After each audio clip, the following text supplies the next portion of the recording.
I like Blink 182 and everything, but Tonic. Tonic. Yeah.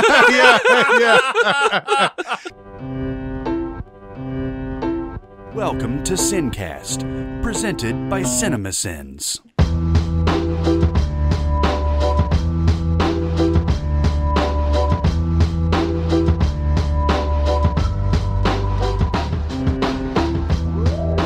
This episode of SinCast is brought to you by NatureBox. Get 3 free snacks with your first order. Just visit naturebox.com/SinCast and use code SINS.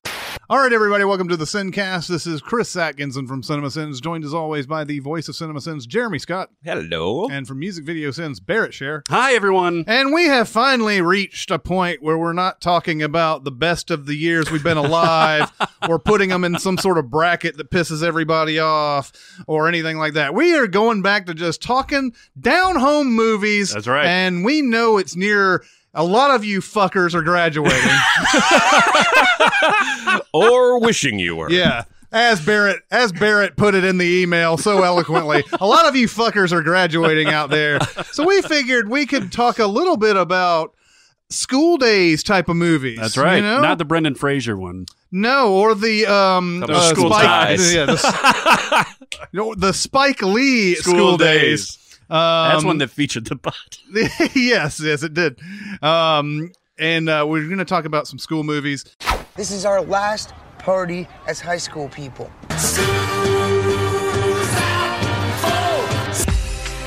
we go on, I've glimpsed our future, and all I can say is, go back. We did it! You just gotta keep living, man. High school, college, doesn't really matter. We don't care. We don't give a fuck. fuck. We're just going to talk about some school movies. So who wants to kick us off? I will start. All right. Because every time I drive by this one school on my way down here, I would say which one it is, but I won't. My wife and I play this game every time we pass this school where we go, ha, you're in school. Because when you're in school, it feels interminable. Mm-hmm. It feels like it's never going to end, right? I remember wanting so bad to just get through these damn 12 grades and get out in the world where I could make my own decisions. And so for those of you that are graduating, high school or college, it's a celebratory time. Mm-hmm. You're about to enter into the world of paying your gas bill and your mortgage. And remembering that you have to set aside money for toiletries and hairspray and laundry detergent. It's a tough time, but for now, it's a fun celebratory time. I think the first one that comes to mind is obviously Say Anything. Yeah. And we've talked about this movie a lot, but it opens with the graduation, and then a party that night. Maybe it's the next night. It's right around there. But we open with the valedictorian as one of our main characters. She's got jokes in her script that nobody laughs at except her dad because she's too smart for her own good. And then we get to see this snapshot of blossoming romance right in this glory period between school and having to become an adult. So that one sticks with me. That jumped out at me the most when I read this question. That's the first one I think of when I think of graduation movies. What did you do after graduation, after high school? Did you have a big party to send you off and all that stuff? Yes. It was I don't know if they still do this today, but at least in Indiana, when I was graduating, everybody had a graduation party, and you invited as many people as possible because people would give you money. Oh, and yeah. so it was this big, I remember thinking, even more than any birthday, Christmas, anything else, I was going to get a haul. I knew this kid that got $6,000 at his graduation party, and I got a couple hundred. Because, my family didn't know a lot of wealthy people, Nice. Or maybe we just knew stingy people who were wealthy. And so, we had this weird party where I had to dress nice, and there was cake and snacks, and everyone was, overly nice to me, like I had done something, like I was the first guy ever to make it through high school. So you didn't have a boozy, class party? No, at this point when I was growing up, that would have landed me right in dad jail. I was not boozing at this point in life. Is that a thing people did? Oh, yeah. You graduate yeah. high school and you go out and drink a bunch of beers with your friends? Oh, yeah. I mean, that's Can't Hardly Wait, which I was thinking about, and that's Say Anything. I mean, that was, the kegs that show up, and John Cusack is the enforcer, essentially, and the guy comes up and he's like, I have hidden your keys! You must chill! It is kind of amazing how the kegger is such an important part of a lot of these high school movies. Mm-hmm. Dazed and Confused like a lot of that movie's plot revolves around the fact that the guy delivering the keg to the house comes too early while the parents are still there. and they have to like completely change their plans to have this, party at the moon tower and everything like that. It is kind of an amazing thing. Like that's such a woven into the fabric of all these high school movies. It really is. And it's not I went to one party in high school where there was alcohol. No, yeah. And I was a preacher's kid. This is just not part of my upbringing. I went to more Bible studies than I did keggers. I'm sorry. Yeah. But it seems to be a universal thing. Did you guys have those kind of parties? I did not. I had friends who later would tell me about these parties. Bastards. Yeah. Well, you got to consider I was not unlike you back in those days. Sure. I did not try to find parties with alcohol in them. I had a few friends who were smoking weed at the time. But never people sort of respected that kind of thing. Well, you're not an alcohol person. I'm not going to invite you to this party with a bunch of alcohol in it and everything. Yeah. And because people can't handle their shit. That's at true. that age. Let me tell you, as the preacher's kid, that one party I went to, it was basically 2 hours of people going, "Hey, you're here! All right!" Because I had the kind of existence where when people would swear accidentally in front of me, they would apologize to me. Oh, because I was apparently so close to Jesus that I was like a gateway for forgiveness or something. I was like, "Oh, I didn't mean to swear in front of you. I forgot you were a Christian." So the very fact that I was at this party was blowing people's minds. And I'm drinking a bottle of water. And I felt cool. I felt cool for the first time ever. Maybe not the first time ever. I felt cool. Yeah. But they made such a big deal out of the fact that I was there. It kind of killed the experience. Yeah, I could see that. I wasn't able to be one of the partying kids. I was like the sideshow.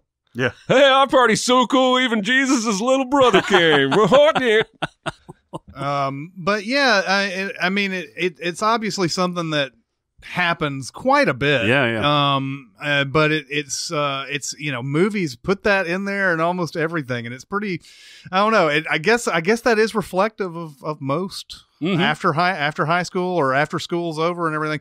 Dazed and Confused isn't really all, it's not seniors. The seniors that are graduating are not in this movie. Yeah, I guess that's not, what's right? really interesting thing about Dazed and Confused is the seniors are actually the juniors that have gone up one level by the end of this.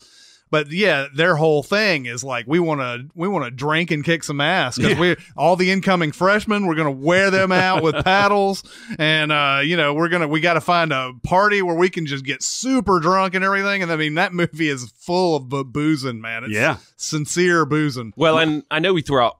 I'm getting the feeling we're going to dance around all these movies instead of staying on one for any length of time. But Superbad is all about that too. Superbad is all about getting the alcohol, getting to the party, so the girl I like will like me because I brought the alcohol. And now with Jonah Hill's character, I think he just wants to get drunk and have the girl Emma Stone get drunk, and that will magically make them love each other. But with Michael Cera's character, the girl that he likes has specifically asked for this one kind of alcohol, which of course shatters on the bus, and he doesn't have it anymore. And of course, she's completely wasted by the time. So shit-faced. Yeah. She's like well beyond wasted by the time he even shows up. Now, granted, he goes through this whole thing before he gets to the party or whatever, but they even hit a second party before they get to this one, where there's all that booze flend, and he steals all the alcohol by putting it in the laundry detergent thing. Yeah. And I really wish the movie would have shown us a scene of him thoroughly cleaning out the inside of that laundry detergent. I don't think he did, because he says green beer later.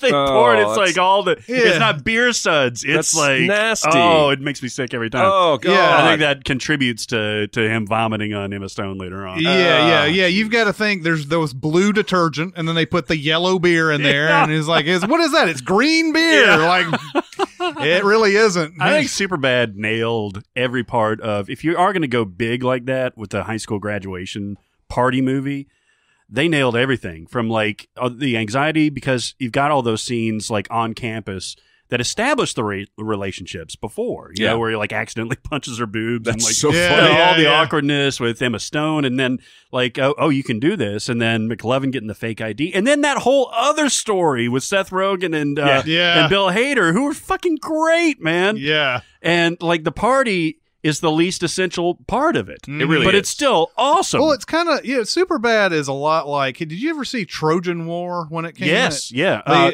Not Jennifer Connelly. It was Jennifer Love Hewitt. And Will Friedle, who I think dated Jennifer Love Hewitt in real life. The whole thing is about him trying to find condoms. Yeah. And when I saw Superbad, I was like, this is kind of going along that model, because you're trying to hit this goal. And of course, the journey of that is more important than what the goal is. And you learn a lot by the end of it that, this goal that you had wasn't as high on a pedestal as you thought it was. But it is really funny, these people getting into these like just whacked out adventures, just looking for one simple thing, I mean, when he ends up, you mentioned that party that they end up at to get to the party. Yeah. Where the guy was like, oh no, I got all the booze you can get. And then they're in there doing cocaine, and fucking Michael Cera, they're like, hey, man, you got to sing for us. Yeah. He's got the voice of an angel. It's what's his name's brother. It's a Dave Franco. Oh, yeah. Everybody's in that scene, actually. What's his name from Numbers? David Krumholtz. David Krumholtz is in that scene. Yeah. That's a weird scene, though. That's actually one of the scenes that feels off to me about that movie. It's fucked up. It's such a. Why would Michael Cera's character know that song so well? That's a very Seth Rogen, Evan Goldberg type of moment. I think. Yeah, it is. But that character shouldn't have any knowledge of that song, let alone all of it. Anyway. And of course, they're coked out, so they think it's the best performance ever, and it doesn't really matter what he does. Another big aspect of these movies is that sort of uncertainty that you have after you graduate high school. Mm-hmm. There's sort of, and I guess in The Graduate, it's college that you have Dustin Hoffman graduating college, and I think college is even more confusing. I agree. When you graduate high school, there's sort of a clear. I mean, you can either go to college right away, or you can, hang out for a year and then go to college, or you can just go right into the workforce, whatever. College, when you get done with college, you have this sort of need to do something with your degree. I mean, maybe that's not everybody. Some people probably graduate college and they're just like, Well, you have to do something. That's the thing. Yeah. I felt like after graduating college that I needed to do something with my degree, and mine was in mass communications with a emphasis on television and radio, and I could not get a job doing any of that stuff around where I was. So I was just sort of stuck in this whole like, well, I guess I'm just going to keep working at the movie theater until I run into something better. And then it was like another 15 years. It ended up working out. Yeah, it did. But like The Graduate, Dustin Hoffman, he's such in that zone where he doesn't know what he wants to do. He's got a bunch of people coming around telling him what he feels like what he needs to do and everything. There's the one guy who's like plastics, get into plastics, but his real thing is I don't know if maybe he hasn't felt like he's experienced life enough. Yeah. And a lot of it is him like being out in the pool and all this other stuff. And an older, experienced woman shows interest in him and everything. And he's like, I'm young. I'm going to just go ahead and, do this or whatever. So, I love that aspect. Dazed and Confused also has a lot of that in it. Arrested Development almost. Yeah. Dazed and Confused, I think it's really interesting. The Matthew McConaughey character is a little bit deeper than you think, especially as it relates to the other characters in the movie. Fun to quote Matthew McConaughey's lines in Dazed and Confused, obviously, but what is the big thing that Randall Pink Floyd has to go through in that movie is that he's got a letter to sign to say that I'm not going to do any drugs over the summer. I'm going to dedicate my life to football. This is Texas high school. We can win a championship this year. But look at the character of Matthew McConaughey, who was obvious. There's a really innocuous line thrown in when they get caught on the football field where he's like, where the cops come, and he's like, and Matthew McConaughey's yelling at talking to the cops. He's like, "What, you mad that I got all state and you didn't, or whatever?" Yeah. He was a star football player, and now what he's is he doing with them as they're making their escape? Right? Yeah. He's like, he was a star football player. Now what is he doing? He's working for the city. Yeah. He's hanging around with high school kids. Yeah. His life is not epic, but he's comfy with it, right? He's very comfy with it. Yeah. But that's the reason why Jason London's character, Randall Pink Floyd, is like sitting there going, why should I go through all this trouble to impress all these adults that are around that want me to? I should just be here having fun with my life right now. I'm only 17 years old, and I love that part of Dazed and Confused, because it's easy to just kind of look at the McConaughey character and say, oh yeah, he's really funny, ha ha ha, high school girls, man. And it's really more of about what he could be, Randall Pink Floyd could become later on. A lot of these football players, and a lot of the other ones have sort of bought into it. They're like, sign that thing, man. Nobody quit senior year and all this other type of stuff. And he's like, yeah, why should I try to do anything to impress you guys? He does have the grossest greeting ever too, where they like shake hands and then smell each other's fingers. Oh yeah. Well, you even see it on the one guy's face where he's like, oh.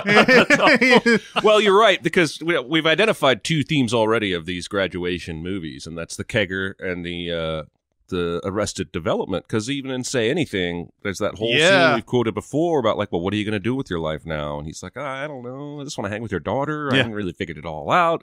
And that's everywhere. And then even in Superbad, you've got that going to college, angst stuff, because Jonah Hill hasn't gotten into the same college, and Michael Cera's going to room with McLovin, but he doesn't know this yet. And I remember when you graduate high school, I do think college is bigger. The feeling of what the fuck do I do now is bigger. But when you graduate high school, what's different from college is that you don't know where all these people are going.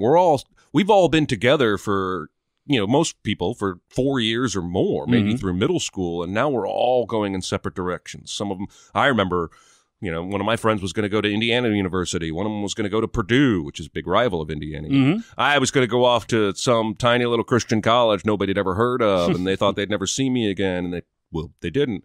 And so there's this sort of, I think that's part of why these parties happen, is that it's sort of that last hurrah, right? Yeah. And you have, it kind of dawns on you halfway through.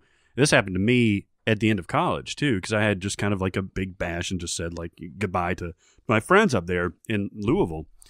And you're right. There's such a big difference between college and high school, because you're essentially done, unless you go on to postgraduate stuff. You're essentially done, and you're out there. Yep. And my favorite example of this, the ennui and like the uncertainty of it. Did you guys see Kicking and Screaming, the Noah Baumbach version? Yeah. Man, that is a tremendously underseen movie. It's one of the funniest movies I've ever seen. Yes, it is. You've got it's essentially the summer after they graduate, and they're in this northeast town, and they just go back to all the college parties. Like they're like, okay, well, this is it. We're off and everything. You got Eric Stoltz's character that's been there for like 13 years. Yeah. They have no idea what to do. One goes off to Prague, and the rest of them are just stuck in their own thing. And Chris Eigman's got a great line in there where he's like, I got to figure out what I'm going to do. What I could just pass off as a bad summer could potentially be a bad life. Yeah. That movie is great, by the way. That's one we probably, we've been doing this over a year now, and we're probably gonna, because we're finally compressing back into this, we're decompressing back into this whole like format where we're not talking about best of all time type of stuff. But I think we're going to slowly run into some movies that we haven't really represented as much. There's some movies that we've talked about ad nauseum and everything, but Kicking and Screaming, okay, you all must watch this movie. Yes. Not the Will Ferrell movie. No. Don't look at the Will Ferrell movie. Find the Noah Baumbach. It's very hard. But like here's a sample line. Hey, is that a dictionary? I'm going to go look up blowjobs. Oh my God. They drop these things. It's I think 4 or 5 guys that are kind of in a group. They've got one girl that hangs around every once in a while. and they just drop these bon mots. They've got their own lexicon, and even one of the characters, Parker Posey, is like, you guys all talk the same. Mm-hmm. And they do. Like, they've got like a game show thing that they feature every once in a while. Like, yeah. And, somebody will show up and be like, is that a pajama shirt? And he's like, no. Yes. They're like, are you wearing eyeliner? Oh, it's really, really good stuff. It's one of the funnier movies I've ever seen. Yeah. So here's a couple movies that probably don't have a great overarching theme, but I do think they have interesting sort of topics to discuss. Now, Back to School, I don't think is a great movie by any means. You know what? I'm going to interrupt you real quick. When we talked about that year, I was really high on Back to School. Oh, yeah? I think I was the only one that was high on Back to School. And you were like, no, man, no. Well, I had just recently seen it at that point. Well, that makes sense because I just recently saw it, and that fucker sucks. Oh, it's terrible, isn't it? And I kind of like Rodney Dangerfield, well, but that's that the is thing. way Rodney over the Dangerfield, like that, it's got a lot of Dangerfield-isms in it and everything, and those are pretty funny and everything. And my favorite scene in Back to School is still Sam Kinison just yelling at him and say it and all that. It's an awful movie though. It is, man. I mean it's basically Rodney Dangerfield, his son's going to college and he and I can't remember what is the impetus by which he has to go back to school. He's just trying to be around his son or something. He does, and I think he has to. It's like a Billy Madison type of thing. Like he has to complete his degree. Well, that was what I was about to get to. Billy Madison is another one that it's got this really unusual. I mean, it's a comedy and it's an Adam Sandler comedy. It was the first big Adam Sandler comedy was Billy Madison. That was before Happy Gilmore. Yeah, Happy Gilmore came out the next year. But Billy Madison, is basically. He doesn't really want his dad's company. He just doesn't want Bradley Whitford to run it. Mm-hmm. Right. So the whole bet is that he can complete kindergarten through 12th, or maybe it's first grade through 12th grade. I don't remember if he goes to kindergarten or not. And get his degree to be able to run the company by the end, which is an absurd premise, obviously. You can run this big company just because you went through 1 week of, one class, like whatever. But yeah, it's an interesting thing though, just to see. You're talking about Arrested Development. You're talking about some serious Arrested Development in both of those cases. Where it's just. It's adults getting adult education. Mm-hmm. Yeah. What do we think of American Pie? Great for its time. Yes. Mm-hmm. It has not aged well at all. Why do you say that? Just not. It just hasn't. I think just in general, the whole gotta get laid plot line is not. I don't think that's nearly as important as it might have been back in 1999. Because nowadays all the kids are getting laid. That's true. That's true. They are So it's not a pursuit anymore. But I don't think in the manner of which let's do it before we get done with high school. That's important. And of course by the end of it they find out that it's not important to get it done by the end of high school. It doesn't really even matter. You're still going to suck at it even in college. But they all do though, right? Yes, they do. Didn't it? Yeah, they all get laid at that party, right? No, but it's in different spots. Jim gets laid at the party. Yeah, Stifler does not get laid at all. Doesn't right? need to because he's the guy who's dating Tara Reid. They break up. They do break up. I don't think they do it. But then later, Eddie K. Williams has with Jennifer Coolidge. Mom. Yeah. But what about Chris Klein? Doesn't he Yeah, because they have that romantic thing in the gazebo, right? Don't they have sex? I think they do. Yeah. I'll tell you what, Chris Klein and Mina Savari not working very hard in that movie. That's two of the worst acting performances I've ever seen. It's horrible. Yeah. And I always was troubled by that. I felt like the casting director just cast 4 young guys and didn't really pay any attention to which one got which role. God, I can't even remember the name of the guy that plays the main character, Jim. Oh, Jason Biggs. Jason Biggs. Yeah. He was perfectly cast. I think he's probably the most talented actor of that group. But of course, the show stealer in that entire movie is his dad. Yeah. That's why they keep bringing him back for all these damn sequels. I would say that I think Sean William Scott, even though that was his role back then, like that and Final Destination and all these movies, I think he became a little bit better of an actor over time. Yeah. And by the way, and this isn't part of the topic, there's a movie that he's in. It's a hockey movie called Goon. Oh, yeah. It's actually really good. Jay Baruchel made that. Yeah. They made a sequel. It's coming out soon, or it already did. It's actually really good, and I thought he was good in it. But yeah, American Pie, especially the stuff involving the internet. Now, I think even back in 1999, this was way over the line. But like, the Shannon Elizabeth scene that we know American Pie for probably more than anything. Yeah.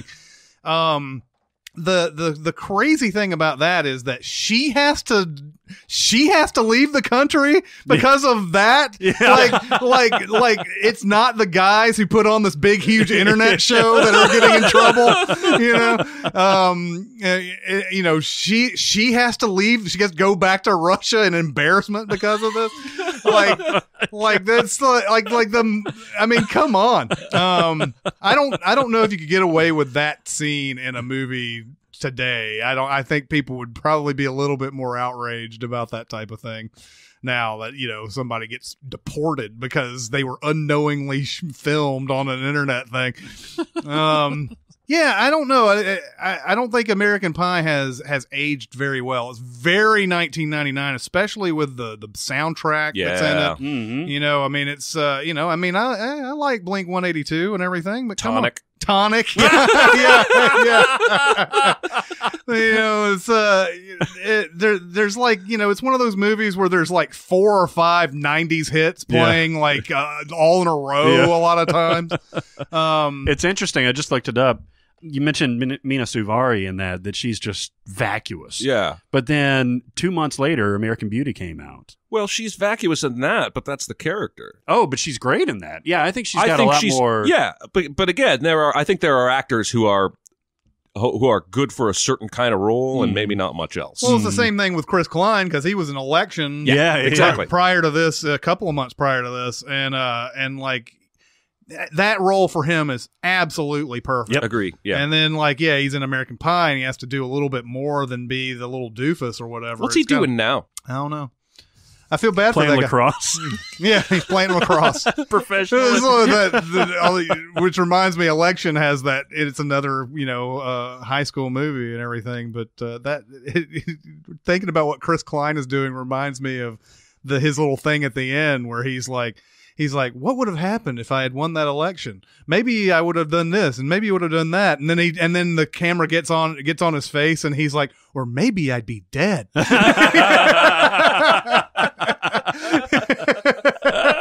a great one. I love that. You guys watched Buffy the Vampire Slayer, right? Yep. I wanted to talk a bit about their graduation episode because it's interesting for a couple reasons. First, it was that it was poorly timed after Columbine.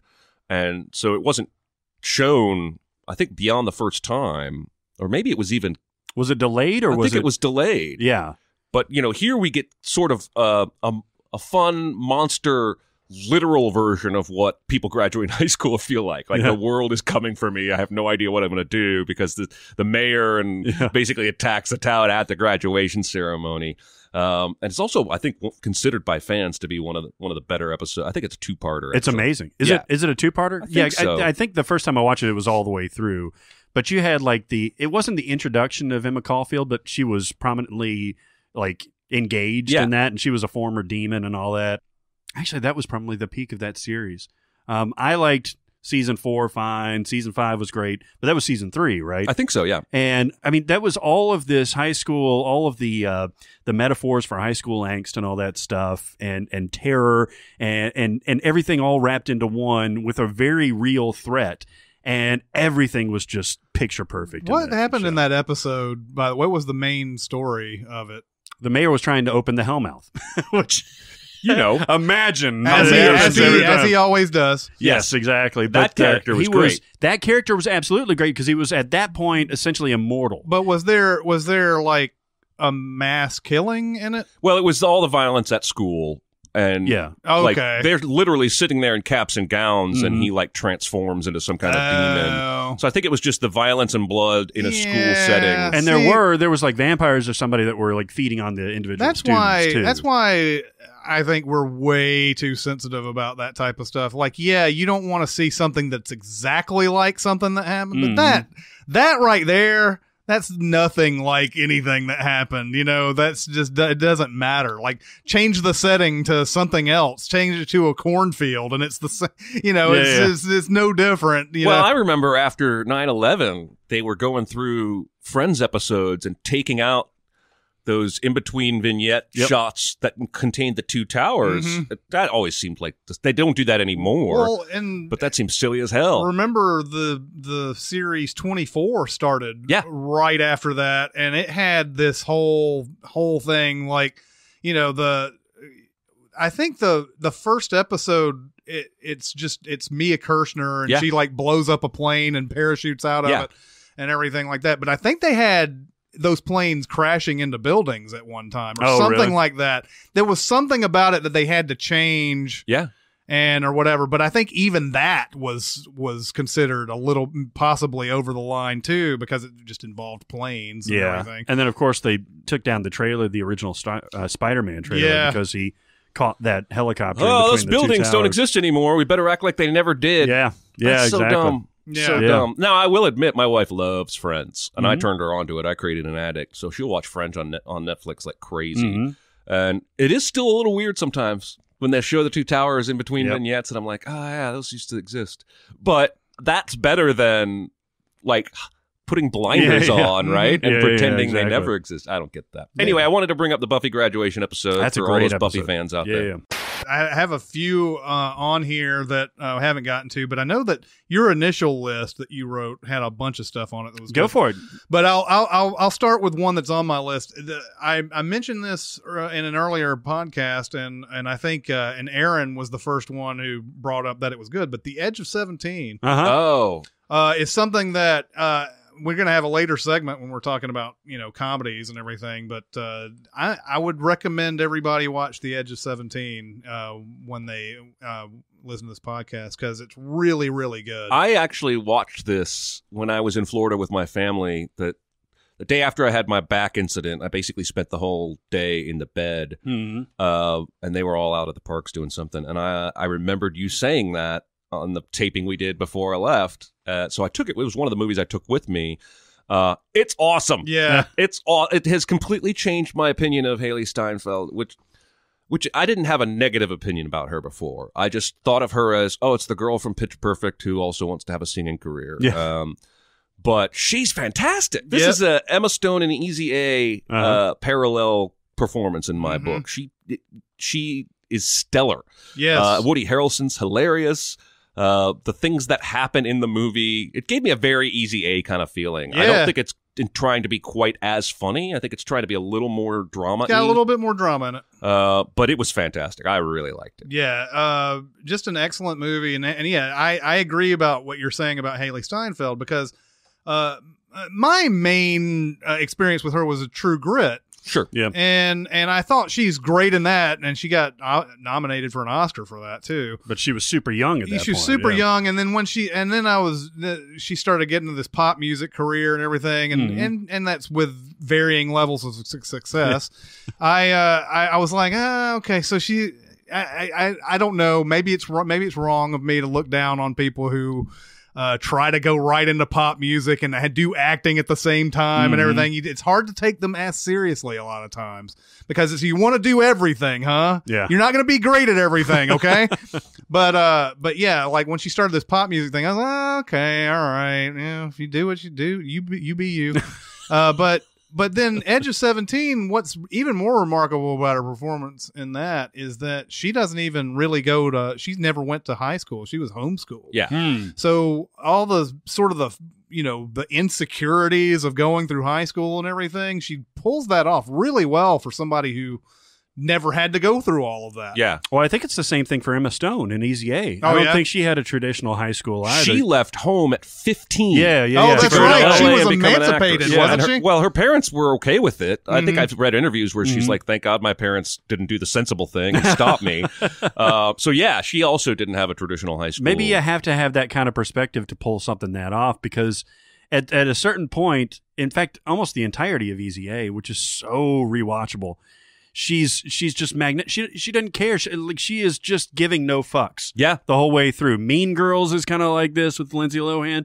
Like, it's just a total outsider perspective, and just kind of seeing above, when you're in the trenches and it's like when you're at work and like everything is, within the cubicles and all this drama and all that bullshit. Same thing in high school where you can't see past it. And she can. And I think that's what makes it so engaging. Well, Mean Girls even writes it into her character. Like, her parents have been missionaries. Yeah. She's been in another country, which I always found fascinating because I'm a preacher's kid. I've met a lot of missionary kids. And I say this with two cousins that are missionaries in foreign lands raising wonderful children. Missionary kids are weird as shit. And it's not their fault because they've been raised in, like, Guyana or something, in some kind of a third world situation, and then they're suddenly here in the U.S. with you, because at least the way it worked in my religion growing up was that the missionaries would come back every so often and tour a bunch of churches to tell what they've been doing, but also raise money for their next missionary tour. And so a lot of times they'd be staying at our house, or they'd be staying at a camper park next to our house. I'd spent a lot of time with missionary kids, and there's just a very strong disconnect there. Well, I like how they weave that into Mean Girls, and that was Tina Fey, I guess. I don't know where she got her impetus for it, but like the pack mentality and how she sees like the parallels between the safari and fucking high school, and we're all a bunch of animals. Yeah, but okay, we haven't even mentioned one of the biggest ones, The Breakfast Club. Oh yeah. Which now, is it you that you're not very high on this movie? I'm not. I don't know if I have this movie impacted me as much as a lot of people. It's one of those that I really like. It's never been one of those like, oh, gotta watch Breakfast Club or anything, but it's got a lot of the same themes that we're talking about today. Oh yeah. It's so stereotypical, and then they expand on it, but it's reductive at the beginning, and I think that's kind of where it loses me, but then it gains a lot of steam later on. Yeah, sort of subtly woven into this movie, not to sound pretentious or anything, but is the pressure that these parents put on their kids. Yep. And it's one of those things that you don't really think of it when you first think of Breakfast Club. That's not the immediate thing that comes to mind, but all these characters have that kind of, especially like Emilio Estevez's character. Man, it's a comical thing to see him put all that huge lunch out there. He keeps pulling like a bottomless sack of lunch and everything out on his thing. But that's part of his driven, wrestler character nature, to be like constantly on, no matter what. Even if I'm in detention, I got to make sure that I eat well and all that. His parents are like, just, you got to be good. You got to be the best. And Judd Nelson, same thing, only not driven to be something more. He's being driven down to be something even worse. He's got some great dramatic moments. Both of them have some great dramatic moments. It's like the John Hughes stuff, man. Yeah. Where it's like, and Say Anything has moments of just like, where you're like, God damn, like this is, a lot of stuff is real life. There's fantastical elements to it, but it's grounded. I love in Say Anything when he says to his sister, why can't you just be in a good mood? How hard is it to just get in a good mood? Yeah. Because I think that perfectly sums up the divide between graduating high school or college and adulthood. Yeah. Because in high school, you're like, hey, easygoing, happy, I'll just get in a good mood. And when you're an adult dealing with real world problems, sometimes that's just impossible. Your circumstances drive your mood. The optimism goes away. We're making adulthood sound like shit. Well, I think what you're trying to possibly be trying to tap into is when you're 16, 17, and 18, there's a lot of this. There's like this great hope of everything. You can accomplish anything. And sometimes you are driven into choices that you don't want to get into. Some people do achieve whatever they dreamed when they were 16, 17, 18. Most of us, are sort of like, we pulled in this one direction, and then we start liking something, and we're like, oh, this is something that I could do. And then like 10 years later, you're like, oh my God, I hate doing this thing that I thought that I liked, or whatever. Movie theaters were like that for me too. Last week we were talking about I was telling these people how not to get in trouble at the movie theater. I was sitting there thinking, just don't work in a movie theater.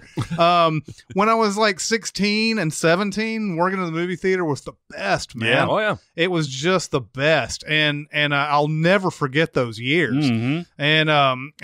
And then you start getting more and more responsibilities.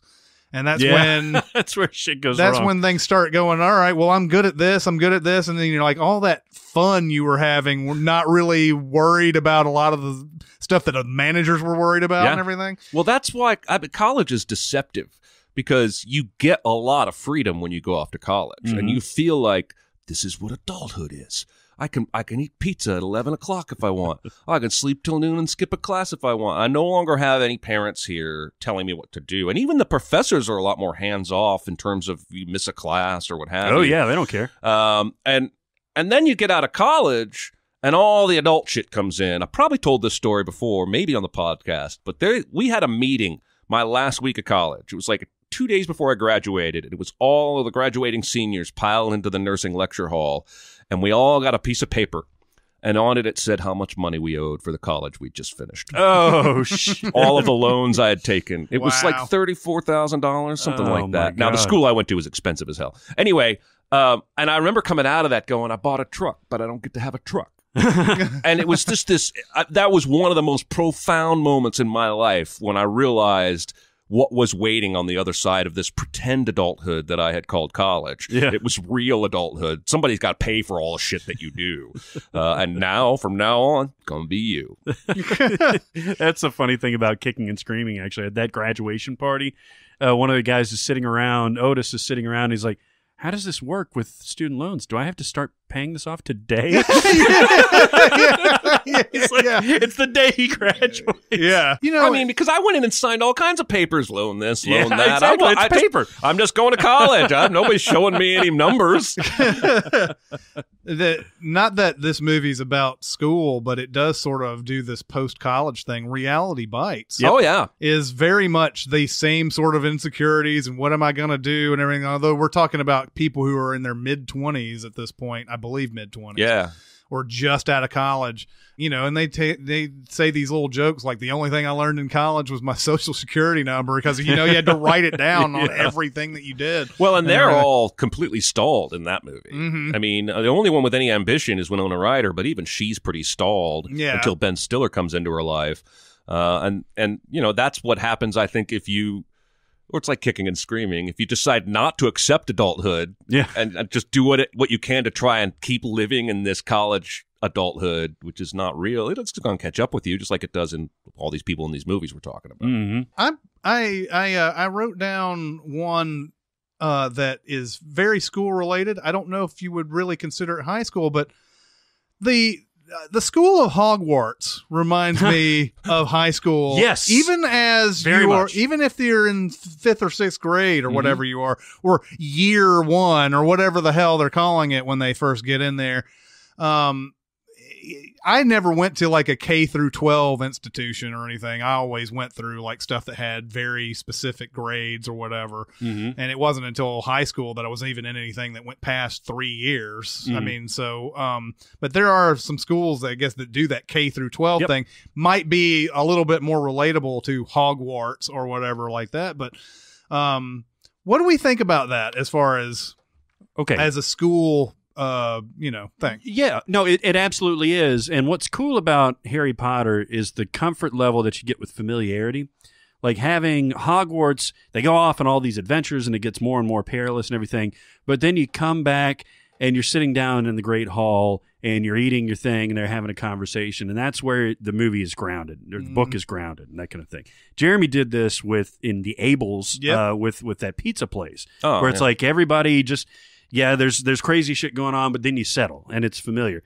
Buffy the Vampire Slayer did this with the library when they were in high school. And I love that stuff. I love that if you can have a grounding force, be it school, which is terrifying at first when you go to a new environment, but then when you settle in, it's after the first, second, third month, it becomes this comfort to you. And that's what I really dig about the Harry Potter franchise. It's almost like you remember kids who get in trouble and they'd get sent off to boarding school? Yeah. I have no concept of boarding school except what the movies tell me. But Hogwarts always kind of gave me a boarding school vibe because they're literally living there. Mm-hmm. Like you're sent off away from your parents for so long. And I can't relate to that. That's weird. I don't know why I said that. I don't know why I brought that up. When you do go to a boarding school, and I don't have the same, I guess I associate it more with college. When you do get in that situation, the people that you're around, including the teachers and the headmasters and all that stuff, they become your proxy family. Oh, like the Poet Society. Yeah, exactly. Yeah. To where you start cultivating these relationships that you may not typically get in like a traditional school setting when you go back and forth. Yeah, no, that's interesting. Yeah, I don't know. The weird thing about Hogwarts to me is just, the way these movies are, done there, obviously from Harry and Hermione and everybody's perspective and everything. You don't really see the seniors or the juniors or whatever doing their stuff. Like, you don't really see anybody like, man, I can't wait to get to that year so that I can perform these type of spells and everything like that. It's really just sort of insulated. You don't really see any of these. Every once in a while, you'll see like Ron's brothers or somebody like that, and they're usually playing a practical joke on somebody or whatever. Yeah, and that's one of the things that the books explore more, I think, than the movies. And, obviously there are terminal limits with the movies and pushing what content they're going to have in there.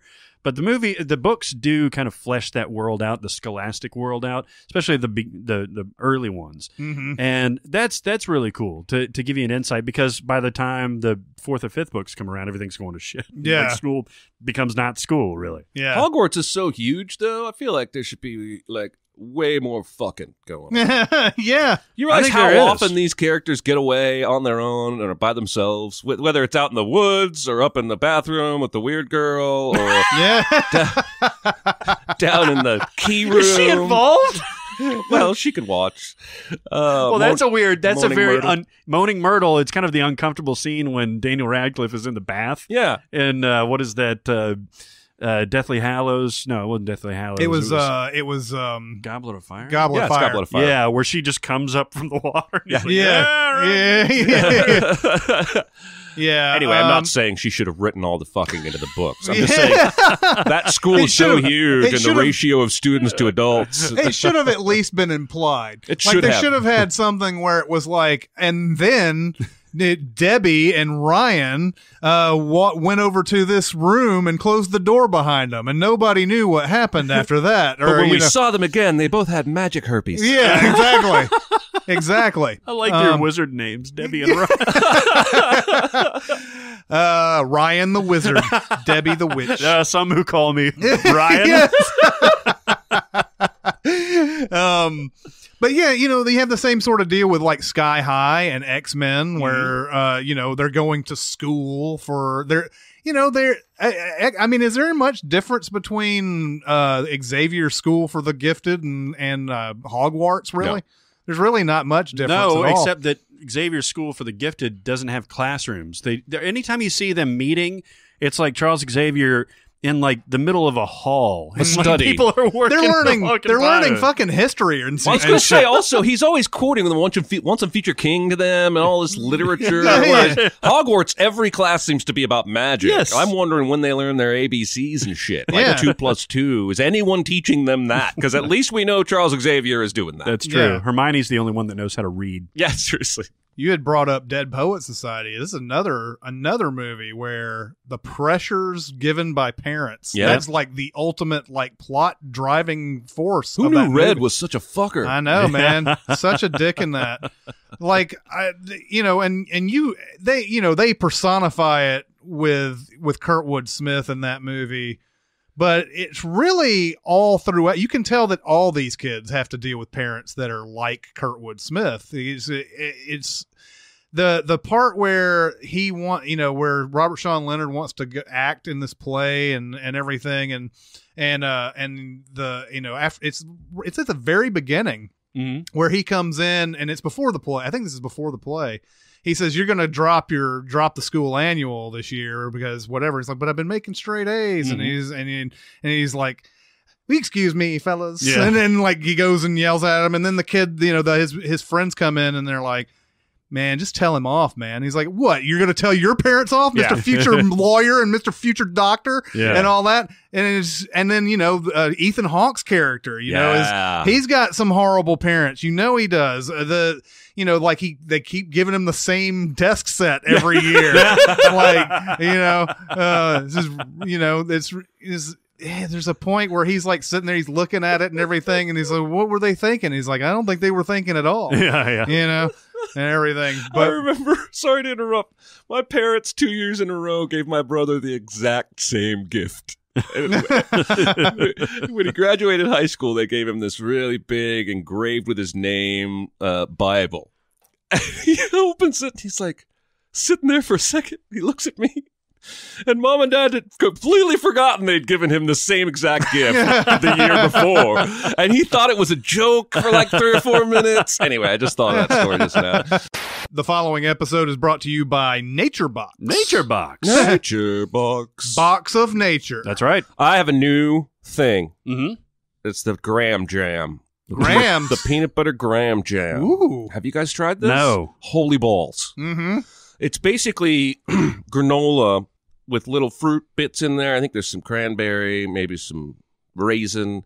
And then there are these squares of somehow NatureBox has combined peanut butter and graham cracker into one substance. Ooh, And so you got these little squares of like peanut butter crunchy flavor that just sprinkle in throughout the graham. It is so good. It sounds awesome. That I ate 2 bags in like a day and a half. Oh, no. And my wife didn't get to try it. And she was actually upset this time because that was one she wanted to try. Because we pretty much, when we get up NatureBox, we split it, right? So it's like, oh, these are the spicy ones. Those are for me. Here's the dried fruit. That's for the wife. And then, of course, I've got like 6 bags of aged cheddar sourdough pretzels and 2 bags of peanut butter graham jam. She's like, oh, I want to try that. No, didn't happen. The sub-story of all these spots is the Mason-Dixon line of you keeping your own stuff and her keeping We her even stuff. separate it in the cupboard. We do. Listen, they've got new jerky, people. New jerky. Oh, let me tell you about this jerky. Oh, it's dope. Oh. Country Archer Sweet Jalapeno Jerky. That sounds delightful. Listen, I can eat jerky. Like, those movies where they're on a quest and they go through a desert or like over mountains and stuff, and they always have to have like a bag full of jerky. And they probably end up with That scurvy, sounds but like nothing I've ever seen. they always have dried meat, and it's like Revenant, like they're always chewing on some weird like. I could survive like that, probably happily. If you had like maybe 4 bags of like saddlebags of NatureBox jerky, be fine. It'd be fun. Yeah, you would be able to survive out in the wilderness. Eat some good like thing grass about out there or something. Jerky is that it's protein, right? So it helps you feel fuller than other types of snacks you might eat, and it's good for your body. It doesn't make you fat. You don't have like all those like trans fats and all that nonsense. Is it and the carbs. turkey or beef? I do both, baby. Oh, oh, I just meant the one you read off on the NatureBox. This is beef. Oh, yes. okay. Oh, it's gorgeous. I like this. Yeah. it's so gorgeous. So what was the flavor again? Sweet jalapeno. Yes, sweet jalapeno jerky. Oh my. Mm-hmm. That sounds like something you would say after you eat it. Sweet jalapeno. By George, sweet jalapeno. That's good. Oh boy, do I love the sweet heat. Man, yeah. Between jerky, granola, nuts, strawberry lemonade stars, sweets, they got everything, man. It's good stuff. Order, and when you order through our URL, so naturebox.com/SinCast, you will be able to not only get 3 free snacks with your first order, but you'll also have access, VIP access, to our favorites. Now, I know we've talked about them a lot, but you can go in the top of the page, it'll say SinCast favorites and Cinemasins favorites. And man, we have good taste. We do. have very good taste. We do. Of course, NatureBox has good snacks. Yes, they do. And I think it's important to mention, like, that's why I always talk about my wife and I not liking the same thing, because they have such a variety that you don't, you can find something you like. If you're a sweets person, if you're a crunchy nut person, if you're a, chocolatey nom-nommy person, if you're a salty snacker like me, they've got everything there. And they stand behind their product, right? So you don't like a snack, they're going to replace it for free. It's good stuff. That's ballsy, I think. Can't beat it. Yep, exactly. And I have a feeling one day we'll have a second favorite box. Yeah, man. That's something that's going to happen. It's where we just get a whole new variety of snacks and just chow down on those and all right, we need to curate another one of these bitches. Well, that's the thing, because when we started doing these Nature Box ads, the peanut butter graham jam did not exist. Yes. It has come along since and won a place in my heart because they're always making new snacks and innovating and that's going into the sequel. We can call it the sequel box. there you go. Sequel box. Ooh, Yeah. The SinCast box, the sequel. Yes. Or we could call it the squeakquel. Yeah, and we would also Just dried chipmunk. we could also do the thing where they have the little puppet master thing above it, the curated Cinemasins box part 2. Yeah. This is And then it'll be like an animated GIF of Bella Lugosi coming out. Bella Lugosi coming out saying, "Pull the string! Pull the string!" You got your Bela Lugosi and your Boris Karloff mixed up. Who's Bella Carosi? Or Caroli? Is that gymnast coach? Oh, yeah. Oh. Yeah, I think so. Wow, those are weird two guys to get mixed up. It Although is. I bet you they have both said, "Pull the string!" They definitely have. But anyway, go get you some Nature Box. Do That's it right. at naturebox.com/SinCast. Get 3 of your snacks free in your first order. Awesome. Yeah, it's good stuff. We really, really like it. Yep. We're not just putting you on. We're not just shining you on. Nope. No, we wouldn't keep doing this if we were. Okay, so now what we're going to do is we're going to basically start a little movie club. We're going to bring up some movies that you should probably go see after this. You can find me in the club. You should join our club.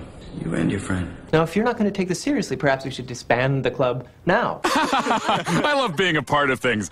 We are in the realm of comedies today. Yeah. So we're going to talk about some comedies. I don't know if they're, what is our parameters on this? Not really anything, I know, but are we going underseen or movies that maybe need to get a second look, or? The way that I'm looking at this is we recommend it collectively and individually. What we've done is taken a genre or even a subgenre. Right now we're starting with comedy. We're starting kind of broad, but we plan on moving into drama, to action, to horror, to things like that. Western. To westerns. Oh, I can't wait for westerns. Sci-fi. By the way. Yeah. And kind of give you guys our best picks, the things that really landed for us. And with comedies, the things that we're going to start with are the ones that really just hit us, that smacked us in the face, the ones that are just indelible. Great comedies. Who wants to start? I'll go ahead and start. So obviously, this is probably my favorite genre. Even some really stupid comedies are stuff that I like a lot of times. Even though I feel like I have a pretty I don't know. I feel like I have some certain standards on what's funny. There's certainly a lot of movies that come out that are horrible that I don't find funny at all. But then there's some, for whatever reason, and I'm not recommending this as far as movie club today, but one of them is basketball. Yes. I would never recommend that to anybody. But man, oh man, did I find reasons to laugh tons of times in that terrible movie. But I went ahead and went with I picked 3 movies that I feel like are completely underseen or underappreciated or whatever. And the first one that I came up with, the Farrelly Brothers' Kingpin. Oh, nice one. The Farrelly Brothers made their name with There's Something About Mary, and really everything sort of fell off the cliff after that anyway. They did Me, Myself, and Irene. That was sort of a modest hit, and then everything after that, they really haven't ever achieved anything close to that since. Yeah. But before this, they had Dumb and Dumber, and then in between Dumb and Dumber and There's Something About Mary, they had Kingpin. Yep. Nobody watched Kingpin. Nope. And it had Woody Harrelson, Bill Murray, and Randy Quaid. Yeah. And it's a bowling comedy, but it is got some great stuff in it. Yes, it does. It just nobody ever watched it, especially the finale with Bill Murray and Woody Harrelson in the bowling tournament. Fairleys are actually really cooking on that bowling tournament thing. They put in that song. I can't remember the name of it or whatever, but it's the one that's whatever. I don't remember how it goes. But anyway, there's that. But this, it starts off. It starts off with basically Woody Harrelson losing his hand, and he has to put a hook in there and everything. And like he's been out of touch so long that he doesn't realize that his name has been turned into a verb, basically. Yeah. You've been Munsoned. Yeah. So basically just anything that the really bad happens to somebody, they're called Munsoned and everything. But it's a fun little road adventure type movie, and you think it's mainly about Harrelson trying to teach this Amish person played by great. Randy Quaid. Randy Quaid's great in this. That's probably the best, one of the best Randy Quaid performances. Oh yeah. And it's got some trademark, fairly sick kind of humor in it too. This was the movie that taught me I wasn't going to be a Farrelly Brothers fan, and it's all because of that fucking landlord lady. Yeah, Lynn Shay, who is most known as Insidious Lady at this point, but that scene is gross. Yeah. It's so gross. Probably what kept me from ever going back to the movie again. But at the same time, it's one of those type of things where it's so gross for a reason. It's really just kind of making you try to feel icky and try to laugh at it at the same time. And it's a hard trick to pull off. It's like what they did with Something About Mary. Yeah, they did a lot of that. They did a lot of that in there, but yeah, I recommend Kingpin mainly because Bill Murray is hilarious in this movie. Yes, this he is is one of Bill Murray's best, like really sort of, we talk about Ghostbusters and we talk about Lost in Translation and a lot of his, his latter day dramas and everything, like Broken Flowers and stuff like that. Kingpin, he is absolutely fantastic. This is maybe his last big, broad comedic role. Yeah. I mean, he's been funny in everything else since then, but this is the end of the screwball Bill Murray. Yeah. But I recommend Kingpin. It does have a lot of gross out stuff in it, but it's just a really fun. And Woody Harrelson, I think this is one of the first movies where I thought he was, was really good. I mean, he had been in some. Yeah, I mean, Natural Born Killers, I guess, was a good start for me as far as shaking Woody from Cheers off and everything. But I really started to really get into Woody Harrelson too at this point, and then Vanessa Angel, just a gorgeous, gorgeous woman that is in this. But she's also not just the bimbo or whatever. She's got a good character too. So. That's the first one off the bat. I like that. So I'm gonna go with one that I think is underseen, and that's Bowfinger. Yeah. Oh, nice. With Steve Martin, Eddie Murphy, Heather Graham, that actress I can never remember who always plays the bitchy mom. She's can't remember. One of the bitchy moms on that Big Bang Theory show. It's Christine Baranski. Yeah. Thank you. Sorry, I just inadvertently called you a bitch, Christine. You're very nice and lovely. And so, basically Bowfinger, the character that Steve Martin is playing, is a wannabe movie producer. He's got an office. He's got some crew members he works with that knows, but he's a nobody. And he dreams that someday the FedEx truck will drive down his street and give him a script. But it doesn't happen. So he's got this terrible writer with him, and he writes this script for an alien movie called Chubby Rain. and he's delusional, so he thinks we're going to get Kit Ramsey for this. Kit Ramsey is Eddie Murphy, a great big huge movie star, and one of the best reasons to watch this movie is the Scientology parody. Oh yeah, because the character's involved in a organization called Mindhead. And when you walk in, you just hear this, "Welcome to Mindhead. Welcome to Mindhead." And it just keeps going on and on and on. Terrence Stamp is the guy that runs it. And of course, for various reasons, they can't get Kit Ramsey.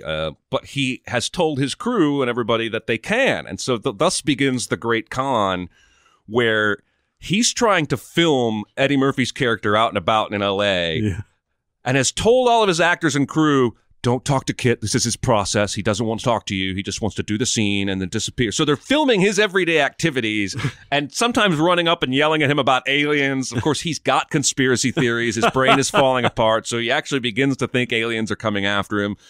Then they end up hiring this guy who looks like Kit Ramsey. Yep. Turns out later in the movie it's his brother. They don't know that at the time, but it's like the opposite of a macho action star. It's one of my favorite Eddie Murphy performances ever. I used to die when Eddie Murphy would, in stand-up, do his impression of a white person's voice. Yep. And there's a little bit of that in this character.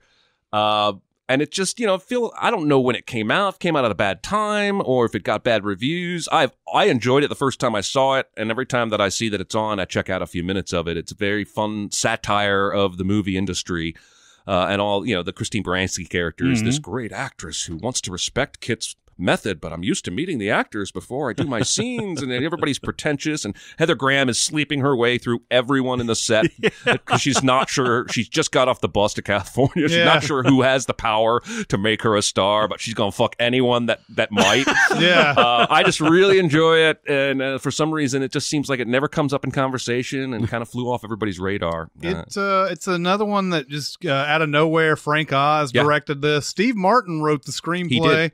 It did come out in 1999. It came out in August of 1999, which is a bad, especially. There was a lot of meat going on around that time. And this came out a week after Sixth Sense. Oh, wow. That's why it disappeared. It didn't have much of a chance, really. I agree. I really enjoyed this. I don't remember much about it. I haven't seen it since it came out.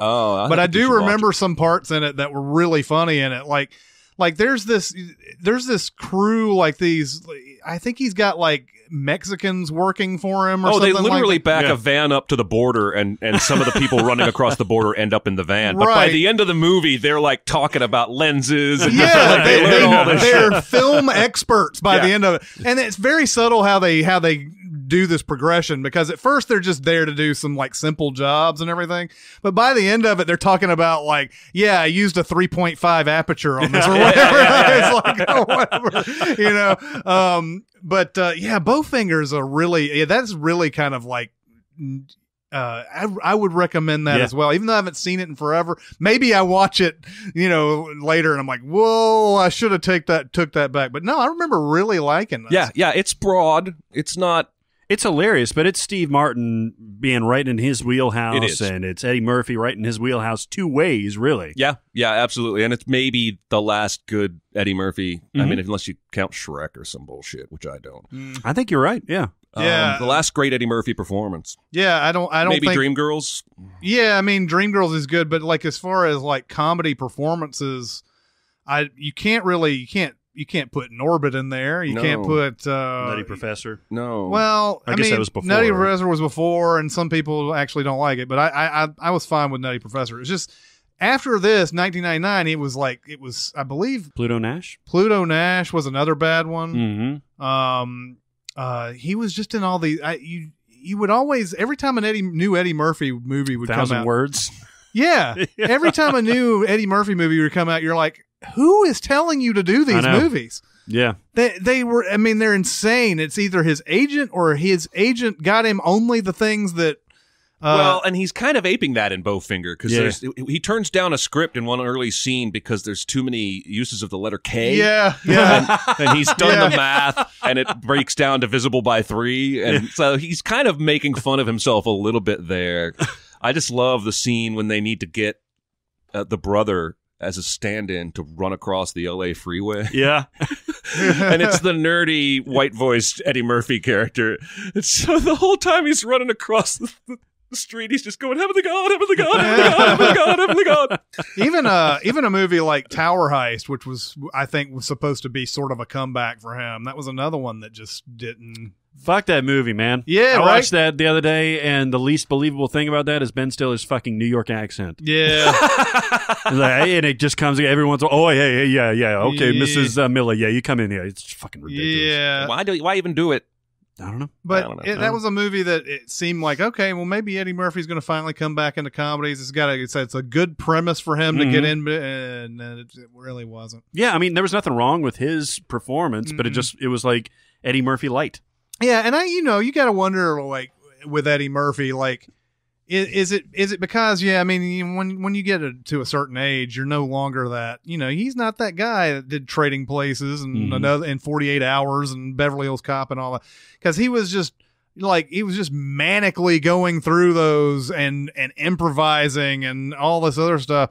There was an interesting little tidbit. Walter Hill was on a Mark Maron podcast recently, and he was talking about 48 Hours, and he told Nick Nolte, he's like, you're going to be paired with this guy who's not an actor. Mm-hmm. You know, you're going to have to say he's not going to be very good on a lot of these takes, so you have to be perfect on every take. Mm-hmm. And Nick Nolte's like this is a bunch of bullshit or whatever. And apparently Nick Nolte and Eddie Murphy got along, according to Walter Hill or whatever. But yeah, apparently like Eddie Murphy was like fucking up most of the takes. Oh, that's funny. And you know, and like Nick Nolte had to be great every single time. And when they got Eddie Murphy to be good, oh, okay, that's the take we go. This is completely unrelated. I don't know why I just remembered this, but I read an article a few days ago, maybe you saw it, about Fassbender and the Steve Jobs movie. Oh, yeah. And how he thought about breaking his arm intentionally the day before shooting to get out of it because he felt he was horribly miscast and he just had this completely negative attitude. Actually asked his driver on the way to the set, if you could just slam this door, my arm would break, and then I could get out of this. Wow. Now, in hindsight, he's glad he did the role. Yeah. But, you know, right before shooting, that's how sure he was it was going to be bad. I think that gives you a glimpse into how much some of these people really care about both the craft and their art, but also their reputation, which is funny because I thought I was going to read a story about him trying to get out of shooting Assassin's Creed. Yeah, no kidding. Not Steve Jobs. Right. Apparently he didn't try to break his arm before Assassin's Creed. I have a weird thing about that because Fassbender, Marion Cotillard, and I think Jeremy Irons were all in that director, Justin, I forget his last name, but he was in that Macbeth that he did right before that. And that's they how all he got came him in back, this movie. Yeah, they all came back for Assassin's and roped Creed. in Brenda Gleeson. Isn't that interesting how weird movies like that, they all decide we're going to do another movie together. Like that happened with, it was A Knight's Tale with Heath Ledger and Shannon Sossamon and a lot of the people who were in there, I think Mark Addy, they all decided we're going to do The Order after this. So they did the movie The Order, the same director and everything. And it's like, after A Knight's Tale, you guys decided? Like, that wasn't a success. Maybe you had so much fun, you're like, Ben, The Order is an awful movie. I'll tell you what. Knight's Tale was an awful movie. Knight's Tale has a following. Yeah. There is a large underbelly out there that I love that movie. Yeah. And it was never good in my mind. No. I get that. I get why you might enjoy watching it, but please don't tell me it's good. Yeah. Please don't do that. Please don't make me have that conversation. Sorry, we were talking about comedies and I derailed us. Yep. All right. Oh, I got the smartest comedy that's based on a board game ever. Clue. All right. Clue was such a weird idea, but when it came out in 1985, I was so young that I had just started playing the board game. So it was just like, I almost associated more with the movie than the board game at that point. And it's hilarious.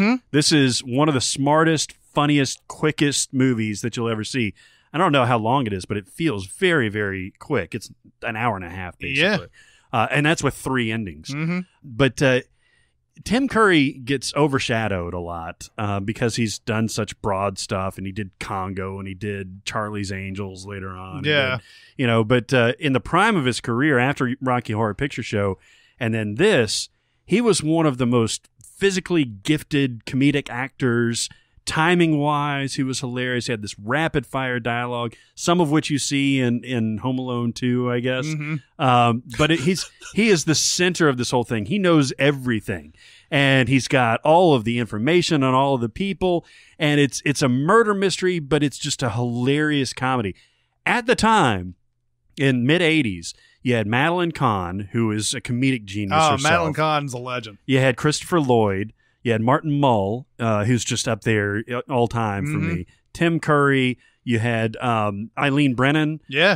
Oh, my God. You had Leslie Ann Warren as Miss Scarlet. And these characters, which is so crazy to say because they're based on little cards in a game, these characters are pretty fleshed out.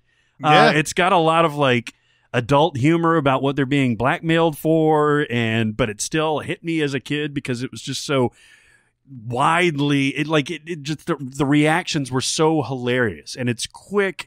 It is a great movie. You should check it out. Yeah, I haven't seen it in years. Oh, you have to see it. I'm going to add it to my list because have such a good time. Last time I saw it, I would have been probably under 16.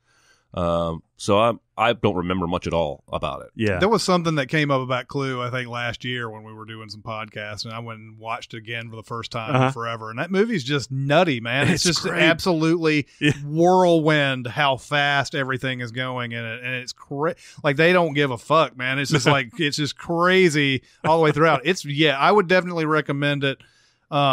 Definitely a movie that I think back in the day just got swamped. They didn't make those type of comedies.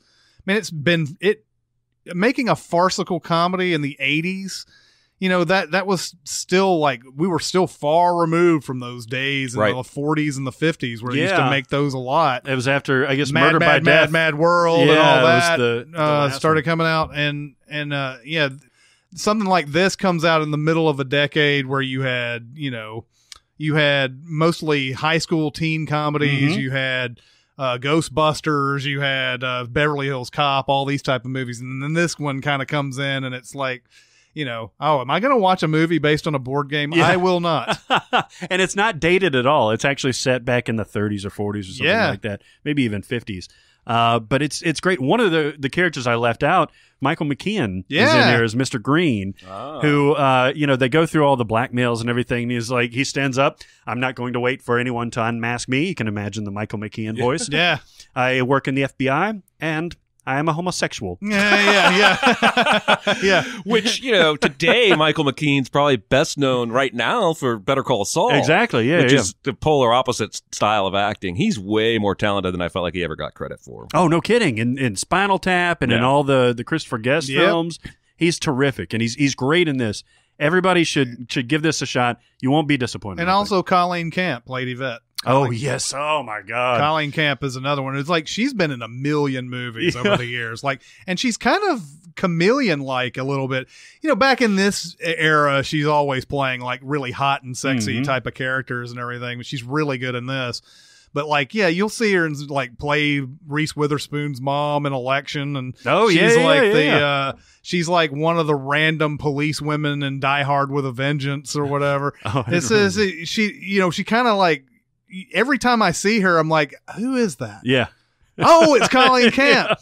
And she's in a lot of stuff. All right. I've got a couple others here. One, we've definitely talked about Grosse Point Blank before. I love this movie. But I've got to bring this up again. It's just another one of those movies that I don't think people really talk about. And 10 years! 10 years! How about 20? Because that's how long ago it came out.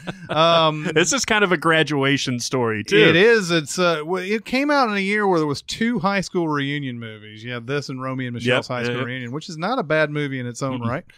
But Grosse Point Blank is so fun, so well written, so smart, has so many great actors in it too. John Cusack, this is one of his best. He is. This sets the mark for all of his latter-day self-knowing, like wink wink, smarter than everybody, quicker than everybody performances. Because before he was still the baby-faced type of dude.